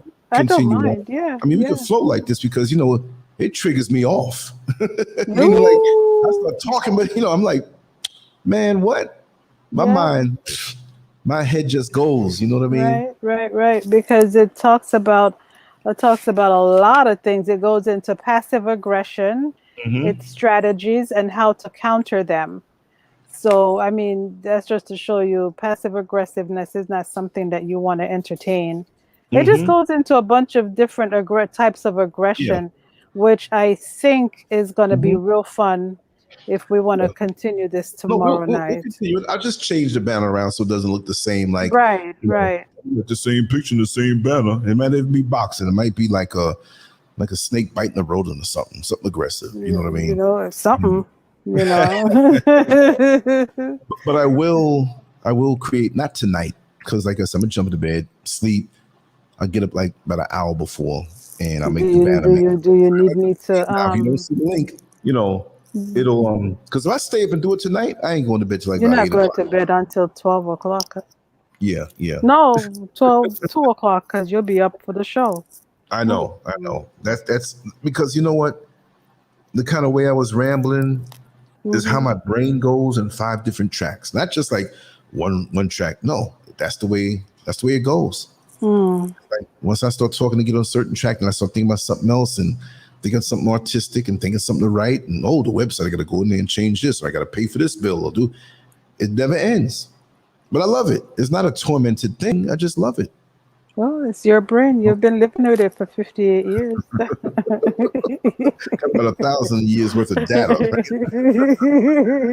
download my surroundings real fast, faster than they can give me information. That's why I tell stories in such detail and remember things. I know. I thought that was normal for everybody, but no, it's not. It's an abnormality for me that worked out for the best. Ooh, some of us can't even hold on to one compartment. Well, I'm here to help. You're here to help. We appreciate the help. Yes.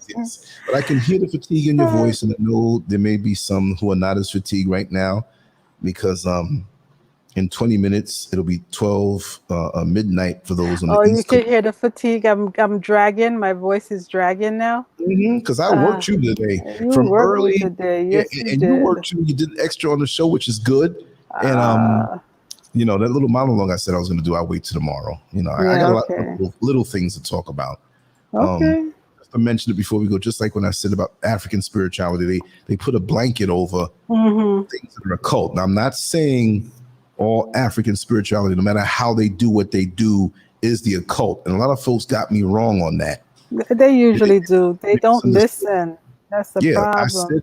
I said there is occultic activity masquerading under the banner of African spirituality. And those of us who are so sick of America, who have left America and come to the motherland, we're so sick of America, and we're so glad to be here that we embrace everything with open arms and not question it. Because we think everything over here is perfect. Right. And we think if we embrace these things it's a covering.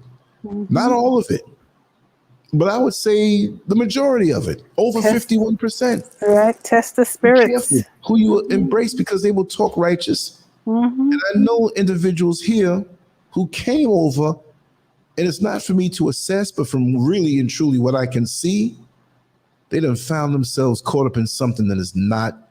And well, how do you know? How do you know if it's not proper or not? Who are you to judge? Their way might not be your way. Listen, like I said, and what I'm going to do that other monologue. I might do it before we do the actual show and probably put it up afterward, maybe 15, 20 minutes. But the fruits and results of whatever it is you into, because somebody had wrote in the just one sentence that, well, what they call a cult is knowledge that is secret and beyond the comprehension of people. No, I don't feel that that's the way it goes. But who am I? But that's my opinion. Right. It's got to be secretive. That ain't too good. And if the results of what you're doing, whether it's a religion or some way of life that touches on spirituality or anything hocus pocus that you can't say because you don't know, whatever it may be and whatever you call it, and I'll wrap it up after this. If the results of it are hateful, a hateful spirit, a greedy spirit, a carnal spirit, a jealous spirit, and just like Danina said, fear, depression, and these other things that are not good, that are toxic, that we want to move away from, if the result of what you do ends you up in that, it ain't no damn good. I don't want to hear it. That's right. Because anything proper should bring us up to a higher vibration of love. It don't mean no stupid, you walking around, peace and love to everybody. I love everybody. Nah, I love, and I love righteously. Mm-hmm. But if you cross me, I'm gonna whip your ass. I'm sorry to curse. That's what I'm trying to say. I hear you. And I'll do it based on love. I'm not I gonna love hold you, back because but I anybody gotta who whip has your ass. Love you dearly, but I gotta whip your ass. no, because what I'm saying is that the higher vibration of empathy and sympathy Mm-hmm. and love, unconditional love, not no carnal love where, yeah, baby, if you put on 20 pounds, I don't think I can love you no more. Well, the lady need to leave because he don't love you. He never loved you. He never loves you. Mm-hmm. He's loving your physical form, which is not you. Exactly. With true love, you can enjoy the festivities that come with the physical form. But if that's it, he can jump from one to the other. He don't love you. That's it. Leave that Negro alone. You know what I mean? And if you don't feel good, and one thing my father taught me, if a person, and I'm gonna shut up because I feel this thing coming on again. It's 3:59. We'll end it at that. Or not 3. It's 3:44, but it's 3 hours and 59 minutes that we've been since we started the show. And I think that's perfect. My God, that is something else. Yeah. We always say when we do a little something, you know, you get me up in the middle of the night, I'm gonna talk. But like I said, he told me that jealousy is the other side of the coin of motivation. Right. When you see somebody who observes you achieve something, I'm gonna end up on this, and I've said this before, but I'm gonna end up on this. You should be motivated to look within, to go higher in whatever it is you do. See, there's an individual probably still listening here. I won't blow his business up, but he likes old muscle cars. Mm-hmm. And I don't know much about that. I remember seeing him, but he's meticulous in how he treats the car. I mean, look, he has a model of one of his cars.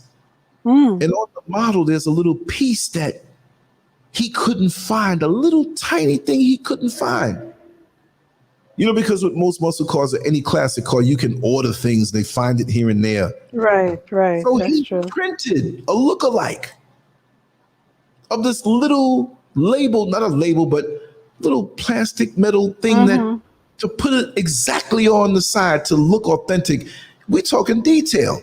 Wow. That motivated me. I said, wow, you so deep in this, it motivated me. But you know the flip side of that same coin of motivation? Motivation is infectious. It spreads if you're proper in your heart. But if you're not proper in your heart, the flip side of motivation on the same coin is jealousy. Envy and jealousy, right. So if you're not motivated, now you might be going through things where your energies are drained. So you may not be where you appear to be motivated, but you feel a little spark. You're Just happy a little something, yes. It's into something because you have other issues going on. Granted, but if you're working near full strength or at full strength, that should make you say, you know what? You into muscle cars, but I'm into doing the videos and the podcasting. And This is not a competition, but man, I want to get more into my craft, to be a student of the game, my game. And you'll appreciate my detail, although you might not be into that. It's a joy to see somebody get into something and it spreads. But if you're not motivated, straight up, you jealous. So look at the people who are in your life, who watch you do positive things. And we all go through life and have negative things happen. For the most part, we always come back into our own. I had malaria and almost died, but I got right back on it doing what I do. That's right. Because I love it. And I draw motivation from so many people because I ain't got time to be jealous. That's right. I don't know what that is. I'm motivated. And that's why I can have this energy that even when my body fatigues or my voice starts to get a little crackly because I've been talking all day long. Remember, we did the show then. I did a video this morning. I did a video. We've been talking and we were talking, me and Lazia. Went to the restaurant, sat down and talked more, told stories just like I'm talking now. Right. Ain't sleep yet. Gonna go to sleep, get up and come right on the show. Don't even know the topic yet. we're gonna have never know the topic. because we have a positive momentum going for us. So if it ain't motivated, it could be hidden jealousy. Yes. But it's jealousy. It is envy. So you better watch that person. And sometimes you're just being your own damn self. You're just living your life, and Yes. people see you living and are envious and jealous of just you living your life. Right. But the Just light that seeing shines from you, right. you know, it just shines light. Yeah. Who they are, and they see themselves. And they don't want to see themselves because they're lying to themselves. Right. So you innocently going about your life with your plans. They might be a supervisor on a job, but they see that you're going beyond what they think you should be doing. And they want to hold information from you and smack you down and keep you in your place. And God forbid you can do something better than them. Whew. Oh, yes. That is a whole nada situation. Oh, we wrapping it down right now, Queen Red Pill. Raps and lowriders. That's when I feel successful. Not successful on some monetary level, but I know we in the groove. Oh my goodness, you can't go to bed until we go to bed. Oh, that is so sweet. You really rolling with us. Thank you, sweetie. Thank you. That's what it is. Synovia, you're still here? Yeah, everybody's like, love you, sis. The sun kiss is still here. Oh my gosh, look at that. These are our ride or dies. I'm telling you. Rider. Yeah, we love you. We love you. We love it. That's what it is. And Eric is still here. And right now, give us some words and I don't have any words. Don't you hear? Don't you hear my voice? I didn't even realize my voice was dragging until you said it. Then I recognized it. Or the plastic container ketchup. You got the listen. hamburgers and like, wait, ain't no ketchup in here. I gotta put a little bit of water in there just to, the water trip for real. But like all black homes, I'll say this and we'll laugh at this and go to bed. Every black home that I know, maybe not the bougies who make the double six figures or whatever, but every black home that I know got that big plastic bag or that plastic shopping bag wrapped around the bag full of soy sauce, duck sauce. Oh, I have it. I have two drawers full. Right. Hot Chinese sauce, hot sauce. Because when you go, you know rough times might be coming. And it don't even have to be rough times. Sometimes you just don't want to bust open a whole bottle of ketchup. Exactly. But you can find a couple of small packets. But even when you don't have the condiments, you know what I mean? Yeah. It doesn't mean you're broke or whatever, but you just don't have it. You can't throw them away. I can't throw them away. So yeah, it's a sin. It is a sin. You like, man, like they said, one guy I saw on the bus, we get ebonically inclined sometime. Man, when you be making them sandwiches from them little ketchups and shit, man, them sandwiches be good. You know why? I said, why? Because sometimes you put a little mustard on something that you usually put ketchup on because it's there, you use it. Yeah. I was eating a hamburger one time, man, ain't had no ketchup, man. And even the bag, there was no ketchup. But I put me some mustard and mayonnaise on there, and I like that bad. Listen, necessity is the mother of invention. We'll go so everybody can sleep because I'm gonna stay up for 15 Thank more you, minutes. Melissa. Thank you, darling. We'll be back in a little less than 8 hours. I know, gosh. Darn it. Perpetual fun. Perpetual fun. I don't even know if I should take that melatonin gummy bear tonight because I might. Why? You sleep too much? You need it because it didn't work the other night. So take it. I'll wake you up. You may have to. Remember, I got to make the new banner, come up with the title, set it up, promote it. I think my daughter just told me that I'm making too much noise. Oh, okay. That's when we know we're having a good one. That's right. She 4 says packs for I'm the yelling. popcorn crew, he I'm said. sorry. She just told me I'm yelling. I did That's hear all right, myself you know. yell for a second though there. You went to the fast food joint, whatever. And not only that, but you get what's in your bag on your tray extra, and on the way out, nobody looking. You put your hand deep in them things to catch up and walk right out with some extra ones. I do. That's right. I do. I had a friend of mine who went a little more too extreme.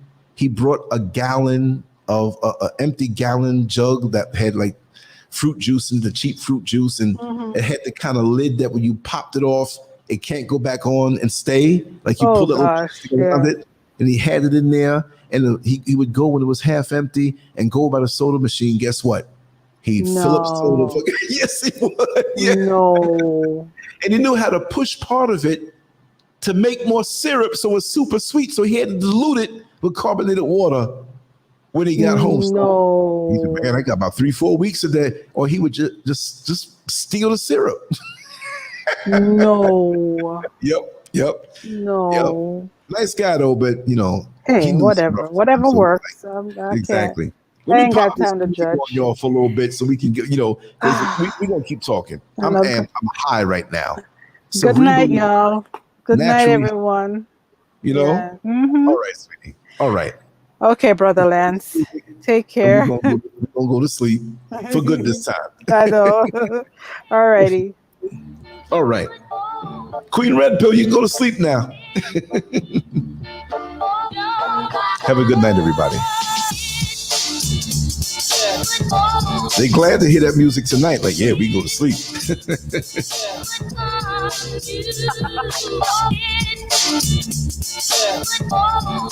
I'm not even going to play that many songs, John. I'm feeling it now, too.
Good night, everybody.